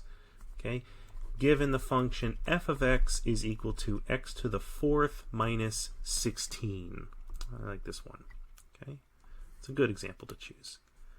All right, let's start with a sketch of f of x. Remember from our algebra and pre-calculus days, this looks like y equals x to the fourth. X to the fourth is a parabola opening upwards, right? But it's a bit wider at the base and steeper outside of the bounds -1 and +1 compared to x squared. So from like -1 to +1, it's kind of wider and more flat, closer to the x-axis. But once we pass outside of -1 and +1, it's more steep by comparison to like x squared. Okay, so it's basically a parabola, but it is shaped a little bit more extreme than that y equals x squared parabola. And the -16, that would be a downward shift. Okay, so just a sketch here. So we have a curve that is sort of parabolic in shape. It should be symmetric to the y-axis, okay, y-axis, x-axis, and it crosses at the point 0, -16. We're also going to have x-intercepts at the zeros. These are the zeros for this function at 2 and -2, for example. Okay. Now let's symbolically go ahead and find out what is f prime of x going to be as a function. Here's the first time we're actually going to find the derivative as a function here symbolically, and then also sketch its graph. Okay, so let's find f prime of x. All right, now that's a little bit of work here. Okay, so I'll go down here. Okay, f prime of x is found by taking the limit as h goes to 0 of f of x plus h minus f of x over h. So for our function here, that's the limit as h goes to 0 of x plus h to the fourth minus 16 minus f of x, which was x to the fourth minus 16. Okay, and that's over h. Okay, so we have the limit as h goes to 0 of x plus h to the fourth minus x to the fourth, because the 16s will cancel each other out, over h. You know, we need to figure out how to remove the discontinuity here, right? If we plugged in h is equal to 0, we're going to get 0 over 0. That is indeterminate, right? But we have polynomial over polynomial. We should be able to factor out the discontinuity here. But in order to factor that out, I think we're going to have to expand this. What is x plus h to the fourth? Okay? Take a look at binomial expansion so that you know how to do this. It's a helpful technique to know how to do in certain cases. Let's say we have a quantity a plus b to the power of n. How do we expand that? Okay, like we know a plus b to the power of 2 is a squared plus 2ab plus b squared. Did we know that a plus b cubed is a cubed plus 3a squared b plus 3b squared a plus b cubed? Okay, and we want to figure out what is a plus b to the fourth. Now, here's a helpful technique using Pascal's triangle to know what the coefficients are going to be for the terms. Pascal's triangle is built like this, with a triangle of ones, and then we put a 1 on the outside, on the left and the right. Okay, and then we add up any two side-by-side ones, or side-by-side numbers that we see in the triangle. So this is a 1, 2, 1. Notice that 1, 2, 1 here, 1, 2, 1, those are exactly the coefficients, 1, 2, 1, for the terms that we get in the expansion for the squaring. Right? When we square a binomial, that's a two-term expression squared, right? We see that we're going to get the square of the first term, the square of the last term, and then we're going to get combinations of the two terms together. And the coefficients will show up in this order 1, 2, 1. And we're going to want to express every combination, by the way, so that the degree of every term is equal to the power of the expansion, right? So this is degree 2. This is a degree 2. And this term is also degree 2 because we add up the exponents, okay, for those two. Now what happens when we go to the next line? We get a 1 out here and a 1 out here. We add these. 1 and 2 is 3. 2 and 1 is 3. These are the coefficients, okay? 1, 3, 3, 1. Those are exactly the coefficients that we get when we raise a binomial to the power of 3. We get 1 here, a 3, and a 1. That's exactly what we get there. And what about the powers? We have the cube of the first term at the front, the cube of the last term at the end, and then we get combinations of them such that their degrees always equal 3 when you add up their exponents. So since I started with a to the power of 3, I moved to a to the power of 2, which means b to the power of 1. Then we get what should be a to the power of 1 times b to the power of 2, and then finally b to the power of 3, which comes with an a to the power of 0, if you will. But we don't have to write a to the 0 because that's equal to 1. So this continues no matter how high n gets. You can find out what a plus b to the power of 12 is if you want to. You can figure out the coefficients, and you can get all the combinations that you need so that all the terms have a degree of 12. Okay. Now let's go one more step so we can find out what this expansion is. We put a 1 out here and a 1 out here. Then 1 and 3 is 4. 3 and 1 is 4. And 3 and 3 is 6. Here are our coefficients then. Right here. We're raising to the 4th power. So we start with a 1. A 1 what? It's going to be a to the 4th. And then we're going to have a 4 as the coefficient. And we're going to have a to the 3rd times b to the 1st. Then we're going to have 6. Then we're going to have a to the 2nd, b to the 2nd. And then we're going to have another 4. And then we'll have a to the 1st and b to the 3rd. And then we're going to finish with a 1 as the coefficient with b to the 4th. Okay, and that gives us our binomial expansion with the coefficients 1, 4, 6, 4, and 1. And by the way, if you had something like, let's say you had something like 2x plus 3 to the power of 4, something like that, okay, you notice that we're actually taking the degree of each of these terms. So the first term would actually be 2x to the 4th, okay, and then we would get 4 times 2x cubed times 3, for example, and you can multiply that out and find out what that is, plus 6 times 2x squared, 3 squared, plus 4 times 2x times 3 cubed, plus 3 to the 4th. Okay, so that's how you would expand something like that, by the way. Let's do this binomial expansion up here then. Okay, limit as h goes to 0 of x to the 4th plus 4x to the 3rd h plus 6x squared h squared plus 4xh cubed plus h to the 4th minus x to the 4th over h. Okay, now we can cancel out x to the 4th with x to the 4th right there. Okay, notice that now all the terms in the numerator have a factor of h, so I'm going to take out the h. We have h times 4x cubed plus, we had h times, this would be 6x squared h. And this one is h times what? 4xh squared, and this one was h times h cubed. All that over h. We now get to remove the discontinuity. That's what we were trying to do. Now we can rerun the limit. So we rerun the limit, we get 4x cubed plus 6x squared times 0 now, because I'm running the limit, right? That's why I stopped writing the limit notation. Plus 4x times 0 squared plus 0 cubed. All that evaluates to just the function 4x cubed. Bingo. We just found what we were looking for. What were we looking for? F prime of x. So f prime of x equals 4x cubed. If f of x is x to the fourth minus 16, then f prime of x is equal to 4x cubed. Now, sketch the graph of 4x cubed and compare it to the original function. We can sketch 4x cubed just by applying transformations to y equals x cubed. Remember, x cubed is like this, y equals x cubed. Multiplying by 4 is a vertical stretch. So if we were to stretch this from the top and the bottom, okay, up and down, right, we would get 4x cubed. So we get the shape of this curve is, okay, so the shape of this curve is like so. Okay.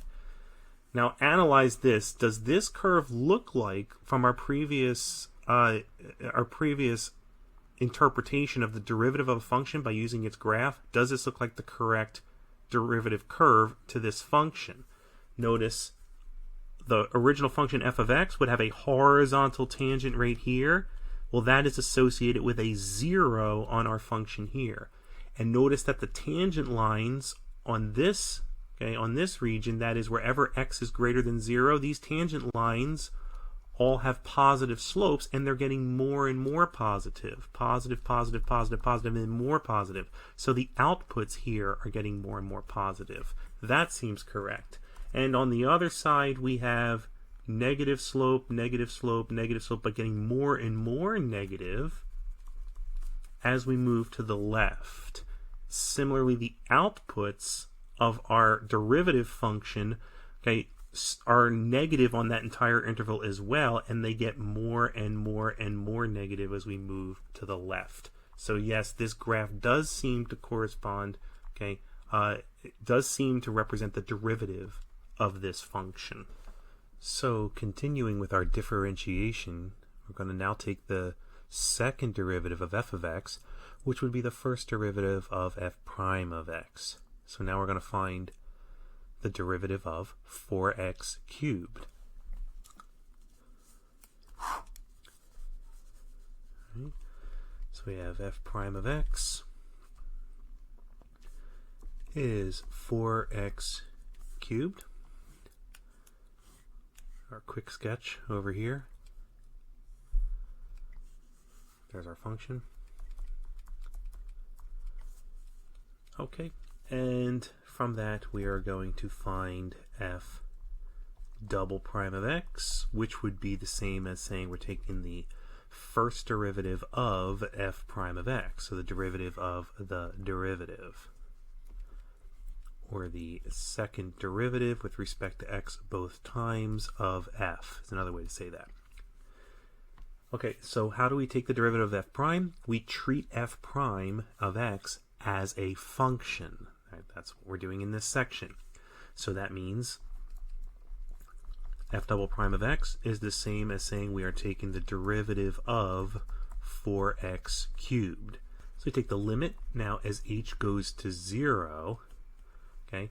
Now, notationally, this is what we're doing. The limit as h goes to 0 of not f of x plus h, but now f prime of x plus h, because we're taking now the derivative of what was a derivative, minus f prime of x over h. That is, we're taking the limit as h goes to 0 of 4 times x plus h cubed minus 4x cubed over h. And now we're going to do a binomial expansion on the x plus h cubed. So we have the limit as h goes to 0 of 4 times x cubed plus 3x squared h plus 3xh squared plus h cubed, and that quantity minus 4x cubed all over h. The limit as h goes to 0, now we have a 4x cubed right here, and we have a minus 4x cubed out here, so those will cancel each other out. We're still going to, though, distribute the 4 to the remaining terms, or leave the 4 factored out in front. In fact, I'll do it that way. 4 factored out from these few terms here, also factoring out an h. and that leaves us with a 3x squared plus 3xh plus h squared all over h. Like that. Now we can remove the discontinuity, and then we can run the limit as h goes to 0. We get 4 times 3x squared, okay, plus 3x times 0 plus 0 squared. Okay, so f double prime of x, the second derivative of f of x, is 12x squared. All right, let's see. So we're graphing the function y equals 12x squared, because that's the second derivative function. It's a stretched parabola, vertically stretched by a factor of 12. Okay, it looks like that. Is this reasonable that this would be the curve, the derivative of this function right here? Again, we can start by locating where there would be horizontal tangents. It looks like we're going to have one right here, a horizontal tangent. So m is equal to 0 at that point right there. That's at the origin, and that does correspond to a 0 or an x-intercept on our curve here, y equals 12x squared. Furthermore, we have the slopes are all positive and getting more and more positive, right? Steeper and steeper as we move towards positive infinity, as we move out to the right. So the corresponding y coordinates of the derivative curve are also getting higher and higher and higher up, right? Larger and larger y coordinates on the derivative curve correspond to larger and larger values of the slopes of the tangent lines on the original curve. In the other direction, as we move to the left of this point here at the origin, we have, again, positive slopes in this direction, more and more positive, right? These are all positive slopes, and they get more and more positive the farther to the left that we go from that point. And so we have greater and greater y values on the corresponding points of the derivative function's curve. So this seems to make reasonable sense that this function and its graph do represent the derivative of this function and its graph. And we may also notice here, and this will show this is true, in fact, as we move ahead into the next chapter, that we are reducing the degree of our polynomial with each step we take here. We started with a 4th degree polynomial, which also, by the way, was an even function. Okay, it's even with its symmetry is left and right about the y-axis, but it is a 4th degree polynomial, and when we took its derivative, would we end up with a 3rd degree polynomial? And when we took the derivative of the 3rd degree polynomial, we ended up with a 2nd degree polynomial. We reduced the degree by 1 each time. This is something that's going to be true for polynomial functions, and we'll see in general which other functions it's going to be true for as well as we move ahead in the course and when we move into the next chapter. Okay, so we now have found the first two derivatives, and let's take a look at the third derivative, f triple prime of x. That shouldn't be too much work at this point. Now, f triple prime of x is the same as saying we are taking the first derivative of what was the second derivative. In other words, we now want to know what is the derivative of 12x squared. And we can do that by the limit definition of the derivative as well. That's what we're supposed to be doing at this point in this section. We're doing all our derivatives by using this limit.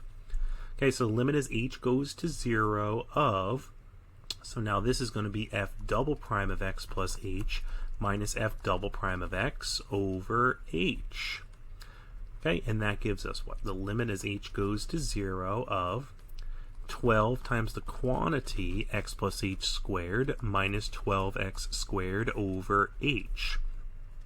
That's the limit as h goes to 0 of 12 times x squared plus 2xh plus h squared minus 12x squared over h. Okay, so we distribute the 12 Okay, and then we can start combining like terms. We get 12x squared here minus 12x squared over here. So this term will cancel with this one. And then we have to distribute the 12 to the remaining terms as well. Or we can leave it factored out since those are the only terms that are going to remain. So if 12 is factored out, okay. Oh, and I got an extra plus sign floating around in here, don't I? This should just be the expansion of x plus h quantity squared is x squared plus 2xh plus h squared. Okay, that would be correct. Caught that one. All right, so I'm keeping, so we have 12 times 2xh plus h squared. Factor out the 12. Also factor out an h because both those terms have an h in it. Leaves us with 2x plus h. The denominator is h. We can now remove the discontinuity by canceling the h. Now we can run the limit. Now h is allowed to equal 0. We get 12 times 2x plus 0, and that equals 24x. So we've now found the third derivative of f of x. So f triple prime of x is equal to 24x. That's a linear equation. The y-intercept is 0 and the slope is 24. So it's quite steep. Okay, so let's say I try to let's sketch that one right here underneath our parabola, and let's see that that makes sense. So we have a very steep, because it has a slope of 24, a very steep line that goes through the origin, right? It has the equation y equals 24x. So 0, 0 is on the curve, and then points like 1, 24 would be on the curve as well. Does this seem to be a reasonable graph of the derivative of this function here? Right? This was f double prime of x. This is our f triple prime of x. Now, is this the derivative of that? Okay. Again, it looks like we have the tangent line right here on this curve does look like it would have a slope equal to 0, and that point at the origin does correspond to a 0 or an x-intercept of our derivative of this function.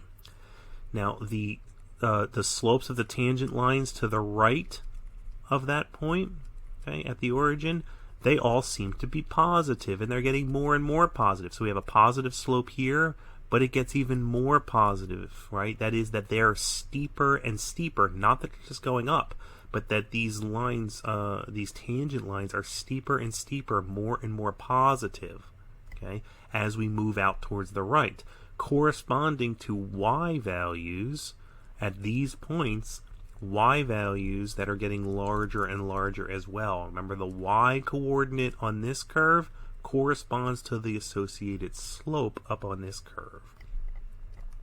What are the slopes to the left of that fixed point? Okay, or sorry, that point at the origin.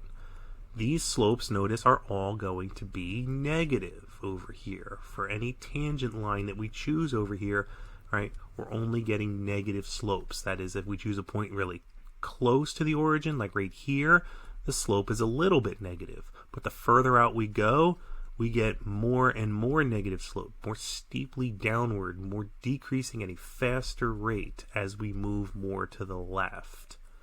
Okay, as we move more to the left from that point there. So associated with that on this curve, we have y values that are getting more and more negative as we move along the curve this way.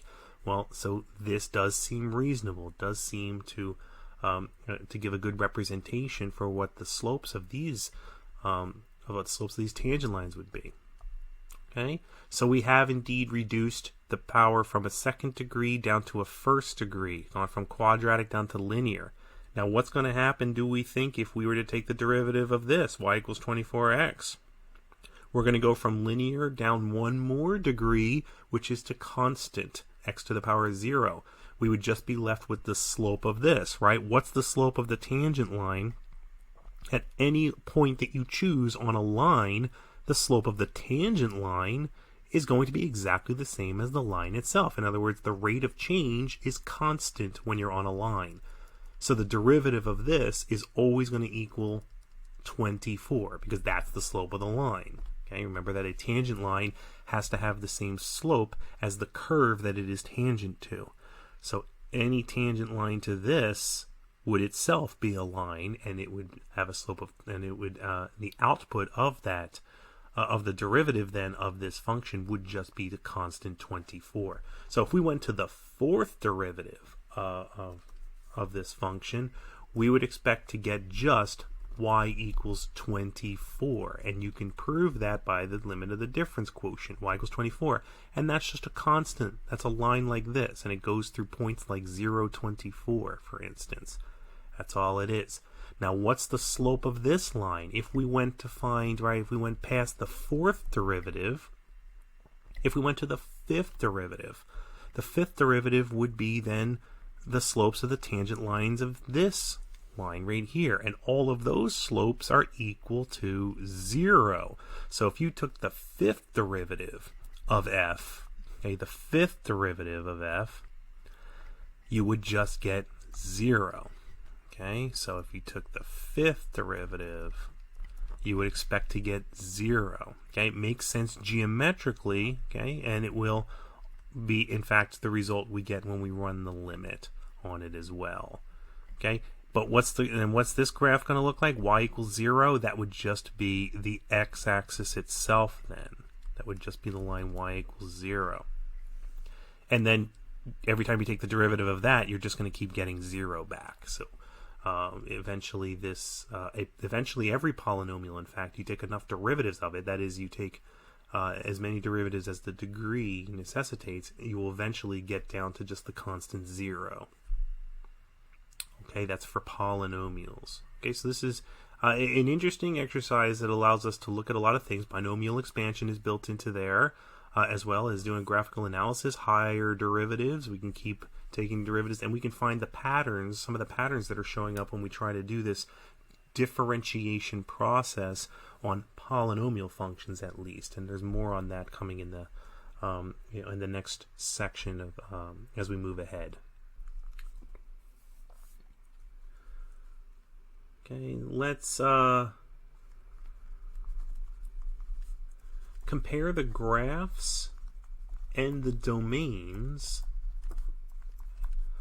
okay, of the following function. F of x is equal to an absolute value of x plus 1. Okay, so we'll take an absolute value example. As we talked earlier a bit about absolute value. Right? Here's the graph of the absolute value function. We noted geometrically the derivative did not exist at the corner, the point where there was an instantaneous jump in the values of the slopes of the tangent lines. Okay, that's going to happen in general for absolute value, and it's not just absolute value; it's any function that in fact goes through a corner. We said that is going to be the case. Is there's going to be a point where it's still continuous, but it is not differentiable there. Now we can sketch the curve f of x is equal to the absolute value of x plus 1 pretty easily. It is a horizontal shift of the regular y equals absolute value of x function. It's shifted to the left by 1 unit. So for instance, it has the point -1, 0 on it, okay, and otherwise it has the same shape as y equals absolute value of x. So it goes through points like 0, 1, for instance, right? If x equals 0, absolute value of 1 is 1. And also at -2, 1. Okay? I'm trying to get a little bit more symmetry out of this curve here. Do a little better job. There we go. Okay, so this point and this point I'm saying symmetric to each other. So this is the point 0, 1, and this would be the point, for instance, -2, 1. Right here, right? If x is -2, you get the absolute value of -1, which is 1. So that point right there. Now, this point right here, that's going to be the trouble point. That's the point where we have a corner. Okay. The corner is located where x is equal to -1, and hence the derivative f prime at -1 does not exist as a result of that by our geometric analysis earlier. But now I want to actually go further. I want to, symbolically derive the derivative here for f of x. Okay, so let's actually derive a formula. Okay, that's what I mean here. Okay, so you know what I mean. Derive a formula for f prime of x. And in order to do that, recall that in the past we deal with absolute value. Okay, we can rewrite absolute value piecewise. So the absolute value of x plus 1 is just equal to x plus 1, for instance, as long as x plus 1 is not negative. That's, in other words, as long as x plus 1 is greater or equal to 0. And that happens when x is greater or equal to negative 1. Okay, so as long as x is greater or equal to negative 1, okay, if x is greater or equal to negative 1, okay, then this output's just x plus 1. Now, what if x is less than negative 1? Like, for instance, negative 2. If you plug negative 2 into this, you're going to get a negative value in here, and then you're not going to get back that value. You're not going to get back x plus 1. You're going to get the opposite of x plus 1. So negative the quantity x plus 1 is what you would get there. This is piecewise now. Okay, we have a piecewise function. And so we're going to take a look at the derivative piecewise as well. Okay, so how does f prime of x look? F prime of x, okay, is equal to what in a piecewise sense? Well, we have cases to look at. The first case, what if x is greater or equal to negative 1? Okay. Notice negative 1 is actually where there's a right where it switches from one of these pieces to the other. So let's reserve negative 1 as the third case. Okay, so we have the following cases. We have x is greater than negative 1. Then let's take a look at x is less than negative 1. And then finally, let's take a look where x is equal to negative 1 itself. Okay, so starting with case 1, if x is greater than negative 1, okay, if x is greater than negative 1, then f of x is just equal to x plus 1, right? It's just equal to this piece right here. Okay, then f prime of x, still dealing with x is greater than negative 1, then f prime of x would be the limit as h goes to 0 of f of x plus h. Well, that would be x plus h plus 1 minus f of x. Well, that's x plus 1 over h, right? Under the condition that x is greater than negative 1, this is what the difference quotient would look like. And we can evaluate this. We get the limit as h goes to 0. We get x minus x, and we get 1 minus 1, and we're just left with h over h. That's the limit as h goes to 0. This is 0 over 0, right? But we cancel to remove the discontinuity. So this is the limit as h goes to 0 of 1. And recall that the limit of a constant is just equal to the constant itself. So f prime of x is equal to 1 under the condition that x is greater than negative 1. F prime of x is equal to 1 under the condition that x is greater than negative 1 is what we just found. Okay, now let's take a look at the case where x is less than negative 1. So if x is less than negative 1, then we're defining f of x as negative quantity x plus 1, like so. Okay, then in that case, f prime of x would be the limit as h goes to 0 of negative the quantity x plus h plus 1. Okay, and then we're going to subtract f of x, so subtracting negative quantity x plus 1, and that's over h. This equals the limit as h goes to 0. Let's see what we got here. Negative x minus h minus 1, and then a negative is positive, so this is going to be plus x plus 1 over h. So we can cancel, let's see, the x's cancel and the 1's would cancel. We still have a negative, so we have negative h over h, right? Limit as h goes to 0 of negative h over h. Remove the discontinuity, we get the limit as h goes to 0 of negative 1. Limit of a constant is equal to the constant itself, so we just get negative 1. So the derivative is equal to negative 1, right, if x is less than negative 1, right?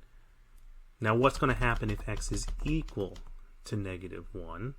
Okay. What's going to happen if x is equal to negative 1? How do we investigate that? Well, if x is equal to negative 1, then we're choosing a particular value of x to plug in. So that's a value a. So we can return to the derivative at a point now. Right?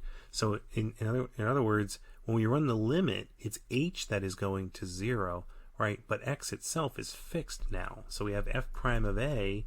Remember, that is the limit as h goes to 0 of f of a plus h minus f of a over h. So that's what we're going to do. So we'll take f prime of negative 1 is the limit as h goes to 0 of f of negative 1 plus h minus f of negative 1 over h. Now, what is f of negative 1? Go back to the function itself. F of x is the absolute value of x plus 1.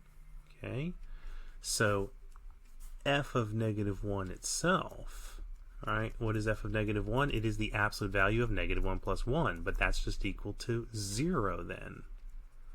All right. So this equals what? The limit as h goes to 0 of, well, we got f of negative 1 plus h over h. Right? Now the input at this point, depending on whether h is greater or less than 0, this input is either greater or less than negative 1. Right? So negative 1 plus h is now near negative 1. And the rule of the function changes at negative 1. The rule of the original function changes at negative 1. So we need to look at this from the left and from the right. Okay? So we've got the left limit and we've got the right limit to have to consider now in order to evaluate from here. So from the left, that's the limit as h approaches 0 from the left. Right?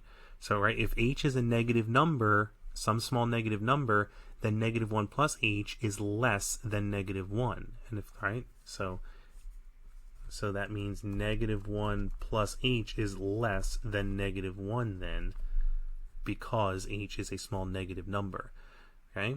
And in that case, okay, since the input to this is now less than negative 1, the input to f is less than negative 1, then we use this negative quantity x plus 1.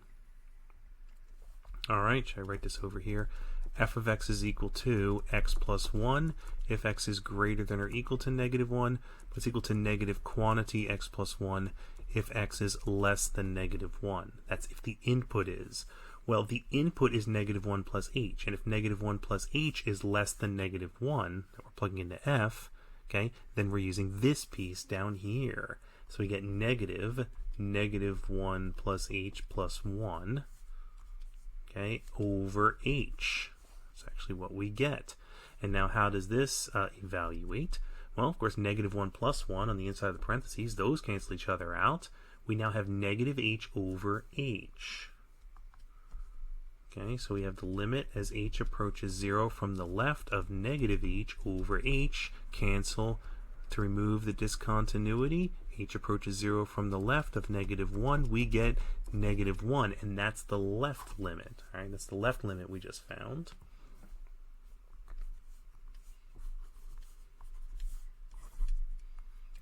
Now, what about the limit from the right?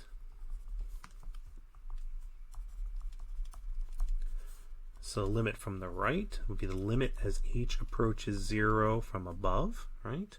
Okay, of, this expression right here again, right? F of negative 1 plus h over h, right? F of negative 1 plus h over h. I'll write that down there, okay? Now, if h is greater than 0, then negative 1 plus h would be greater than negative 1. That is, the input to f is now greater than negative 1, which means we are on this piece now, because the input is greater than negative 1. So we plug negative 1 plus h into this piece here, which gives us negative 1 plus h plus 1 over h in our difference quotient. Now we cancel negative 1 and 1, and then we're left with h over h. So we get the limit as h approaches 0 from above of h over h, but that's the limit as h approaches 0 from above of 1, and that just equals the constant 1. So we compare the right limit to the left limit, okay, and the right limit and the left limit, they don't agree with each other, okay, therefore, okay, right, since the limit as h approaches 0 from the left, right, of f of negative 1 plus h minus f of negative 1 over h, since that does not equal the limit as h approaches,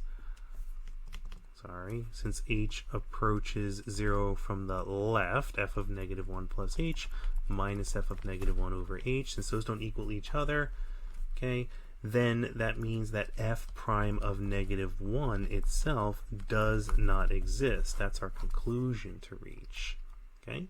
That's a lot to go through, and it may have been quite difficult to try to follow along with this, right? You know, it's difficult to do all of this work here to try to show what the geometry was telling us was going to be true. Analytical geometry again.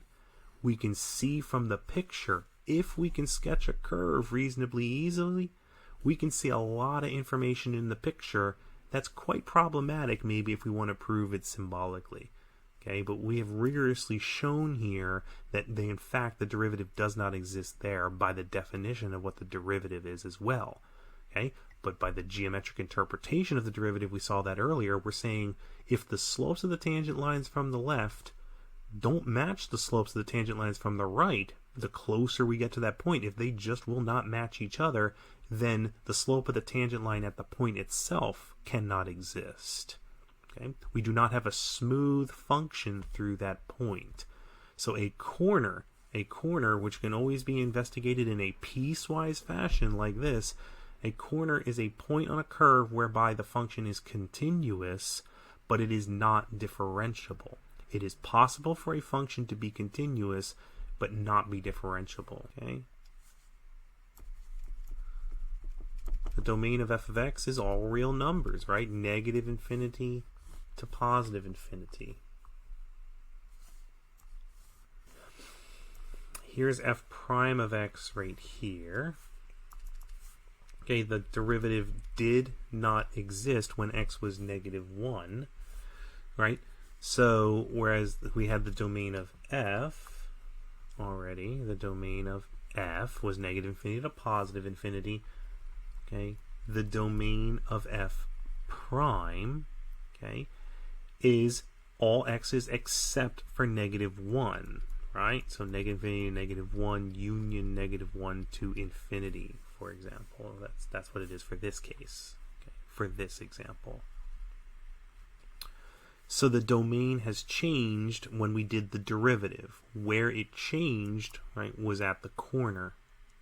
Okay, we went from continuous to in the function to a derivative which is not continuous. What if we were to graph the derivative, right? We're supposed to graph it as well.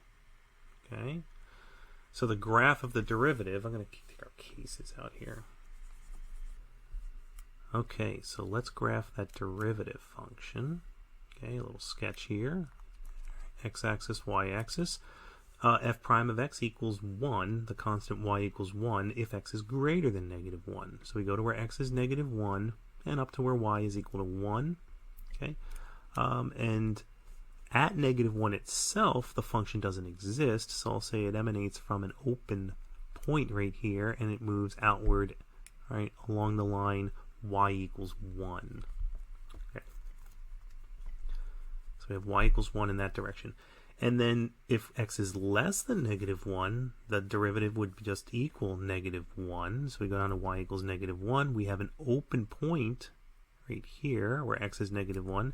And then out to the left, we have the graph of what looks like y equals negative 1. Okay, so this is our graph of the derivative function. Then it has a the derivative f prime of x has a discontinuity in it at negative 1. What type of discontinuity did we get in this graph at negative 1?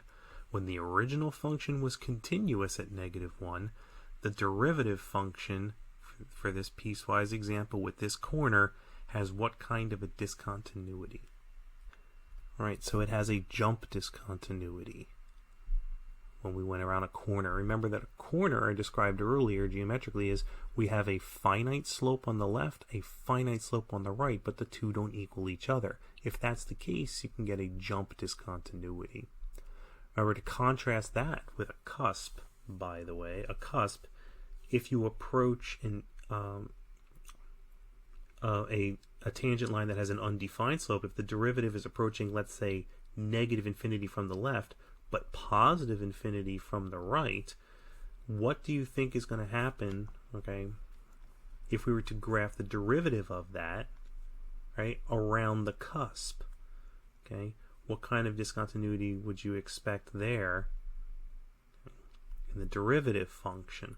So you're approaching negative, so the graphs are approaching negative infinity, getting closer and closer to negative infinity, and then immediately on the other side of it, they are extremely steep and positive. Right? So what kind of discontinuity would you expect in the derivative of a cusp function? What's the name of that type of discontinuity when you have a cusp? Now, although the point at the cusp exists and the function with the cusp on it is a continuous function, the derivative of that function would have an infinite discontinuity in it.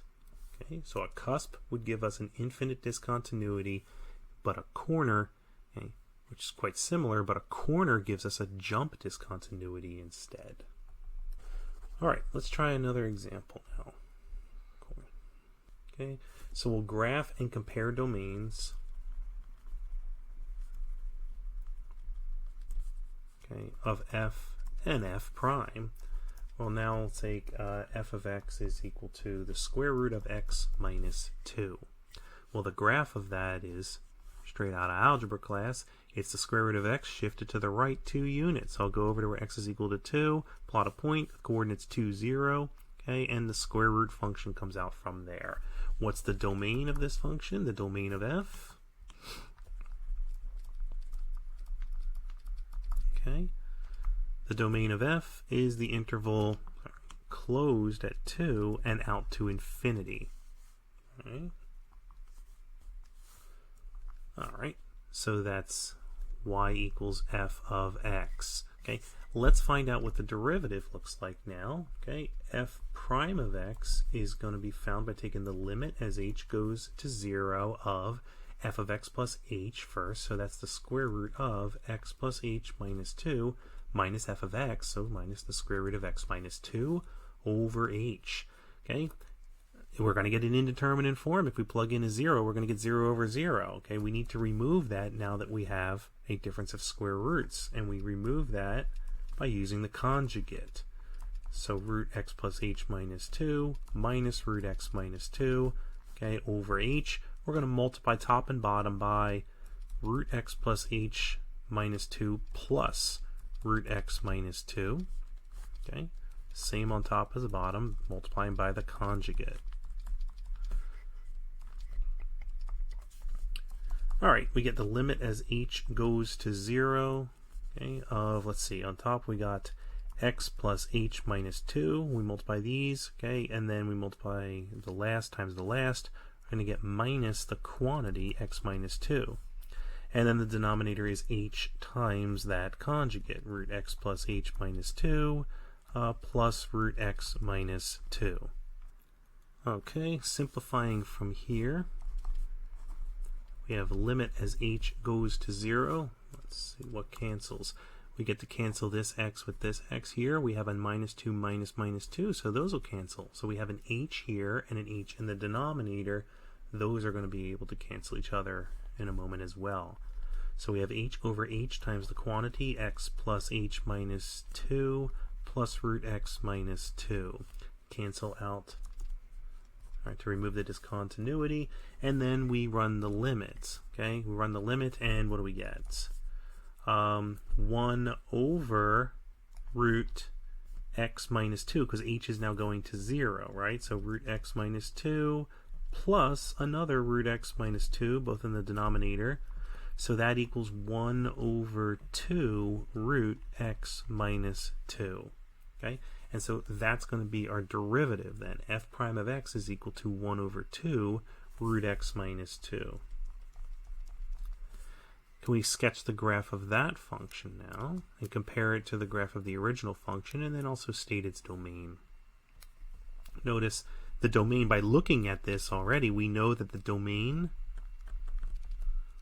okay, is not too hard to find, I hope. Domain of f prime of x, right? In the denominator, notice that x cannot equal 2. And in order to evaluate the square root, you would have to have that x is greater than 2 as well. Okay, so we need x to be greater than 2 strictly. So that's open from 2 to infinity. So we are no longer including 2 in the domain by comparison to the original function, right? 2 has now been completely removed from the domain when we took the derivative. See why that is. X cannot equal 2 here because we'd have undefined, even though x could equal 2 here. Right? So this function, not differentiable at 2. Right? It exists at 2, but it is not differentiable at 2. Now what happens as we get close to 2 for this function? Okay, in fact, if we choose values of x that are just a little bit greater than 2, like 2.0001, imagine some number like that, well then plug it in. Subtract 2, you get a really small positive number. The square root of that is a really small positive. 2 times a really small number will still be small. We have a finite number divided by a really small positive number. So this is going to be close to positive infinity if we choose a number that is just a little bit more than 2 to plug in. So what feature are we going to have on the graph at 2? We expect to have a vertical asymptote at x is equal to 2. Okay? If x is just a little more than 2, we get a really large positive number output. So we're approaching this asymptotically like so. Okay? And then what happens if we were, this is, by the way, never going to equal 0. 1 divided by anything is never equal to 0. But we can make the denominator really, really large. If we make x a really large number, that is, as x goes to infinity, what's going to happen? Well, as x approaches positive infinity, then subtracting 2, we're still going to be close to positive infinity. So we're going to have a really large number here that's positive, and the square root of that is large and positive as well. Times 2 is still large and positive. A finite number divided by a really large positive number is going to give us a fraction that is really, really small but positive. So as x goes to infinity here, this ratio is going towards 0 from above. So we're approaching then a horizontal asymptote. The horizontal asymptote at y is equal to 0. Okay. All right, so our function is moving outward like that. Our function never can equal 0, this derivative I mean, again, so it doesn't cross the x-axis, but it has points on it like what? Like if x is equal to 3, then you're going to have 1 over 2 root 3. What's a nice number? How about 6? If x is equal to 6, we'll have the square root of 4, which is 2 times 2, and we'll get 1/4. So if x is equal to 6, this will equal 1/4. Okay, so we'll go out to x equals 6 and up to 1/4. Okay, and otherwise this is going to be continuous on its domain. Okay, smooth and continuous. There's no other breaks in this domain. There's no other discontinuities for this function right here. So we get a graph that looks more or less something like that, sort of that shape, right? It only exists over here in this region. Okay, the domain of this function, 2 to infinity, does not include the 2. Okay, so we had an endpoint here on the square root function where the derivative didn't exist. This was not differentiable at that endpoint, and we ended up with a vertical asymptote as a result of our analysis of this particular function. And finally, take a look at the last exercise on the worksheet. For these graphs, state with reasons the numbers at which f is not differentiable. So we'll start with the curve on the left. What are values of x? That's what it's asking for. The values of x, the numbers to input, such that the function does not have a derivative, just by looking at the graph. Okay, so this is our graph of f. Okay, so our f of x function. Okay, this function is, let's see, not differentiable, not diffable. at x equals, from the left to the right, we look like we have tangent lines this way, but then all of a sudden we have a feature here. We have a break in continuity, and that's at x equals -1. Okay, what happens at x equals -1? Okay, our reasoning is the graph is not continuous there. Okay, it has an infinite discontinuity, so we can clarify that way, an infinite discontinuity which shows up geometrically as a vertical asymptote.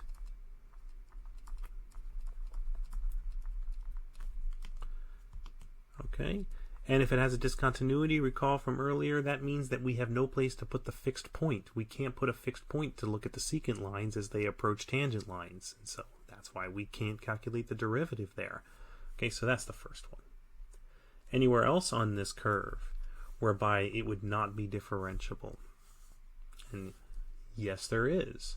There's another place. If we were to look at, it's hard to see, but in here, okay, you know, there's a point like right about there.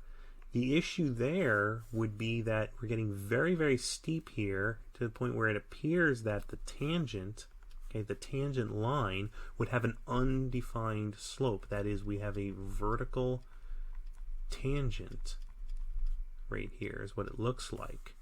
Okay, and that happens where x is equal to, it looks like 5. X is equal to 5. It is continuous, okay, but what we have here is a vertical tangent that we're approaching. Okay, and what's the reason that that means that the derivative doesn't exist there?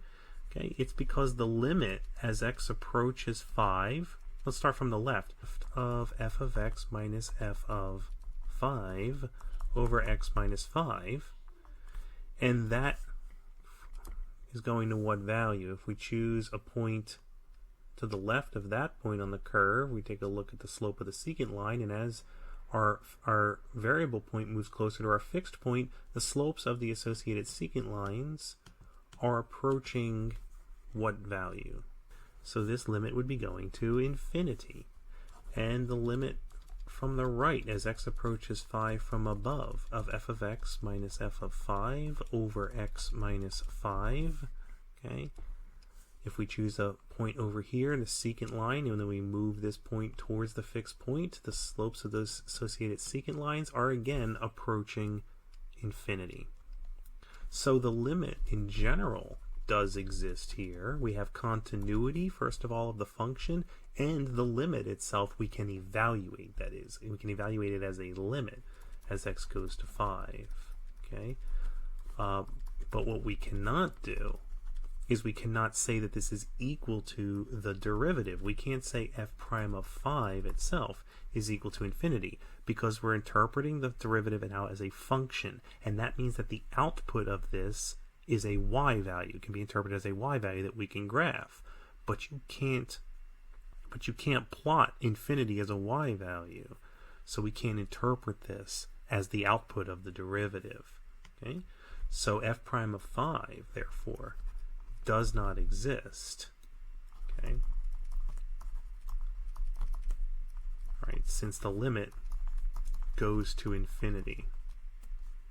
Okay, the limit of the slopes of secant lines. That's the reason why. And otherwise, all these other points, it seems that the derivative exists, so the function would be differentiable everywhere else.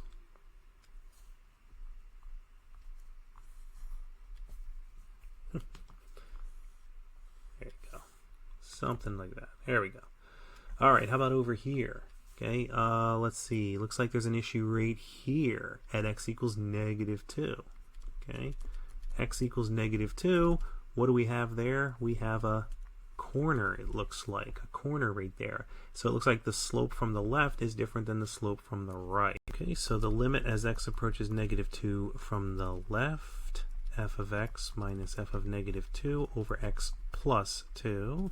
Okay, that exists. It looks like it's equal to 0, right? I'm just going to call it L for left limit. Okay, but it looks like it actually equals 0 from the left. But the limit from the right, x approaches -2 from the right, of f of x minus f of -2 over x plus 2, that equals a finite value as well, okay, but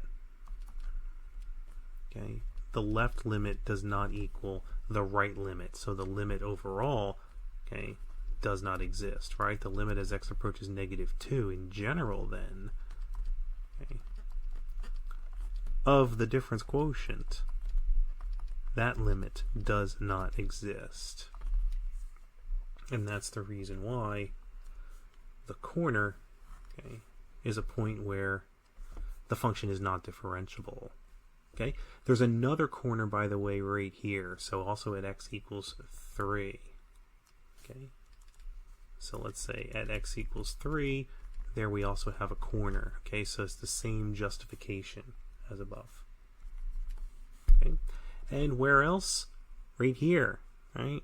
At x equals 1, we have an issue. The issue here is what? Why is the function not differentiable there? It is not continuous there. What kind of discontinuity is this? We have a jump discontinuity. Okay, so at x equals 1, okay, we have a jump discontinuity in the graph. Okay, and if a function is not continuous, then it is not differentiable. Okay, so since f is not continuous at x equals 1, then f is not diffable at x equals 1. And again, the justification way back earlier in the lecture video, the justification for that again has to do with the fixed point. Okay, if we take this point right here as the fixed point, because that's where the function evaluates when x equals 1, then if we choose a point over here, we get secant lines like this, which does not correspond to the direction the curve is actually going. So we don't really get a true tangent line to the curve, because a tangent line is supposed to have the same direction as the function itself. And similar situation in the other direction. We would not have legitimate tangent lines to the curve, okay, in either case. So the discontinuity, and the discontinuity is our reasoning for why the function is not differentiable at that value. Okay, so there's a lot of stuff to look at in section 2.8. So I prefer to look at section 2.8 as a foundation for what it is that we're about to be doing as we move ahead in calculus. So as we move ahead, we'll be able to refer back to some of the foundational content of this lecture video here. Okay. Check out the homework for section 2.8. Let me know if you have any questions on that. Take care.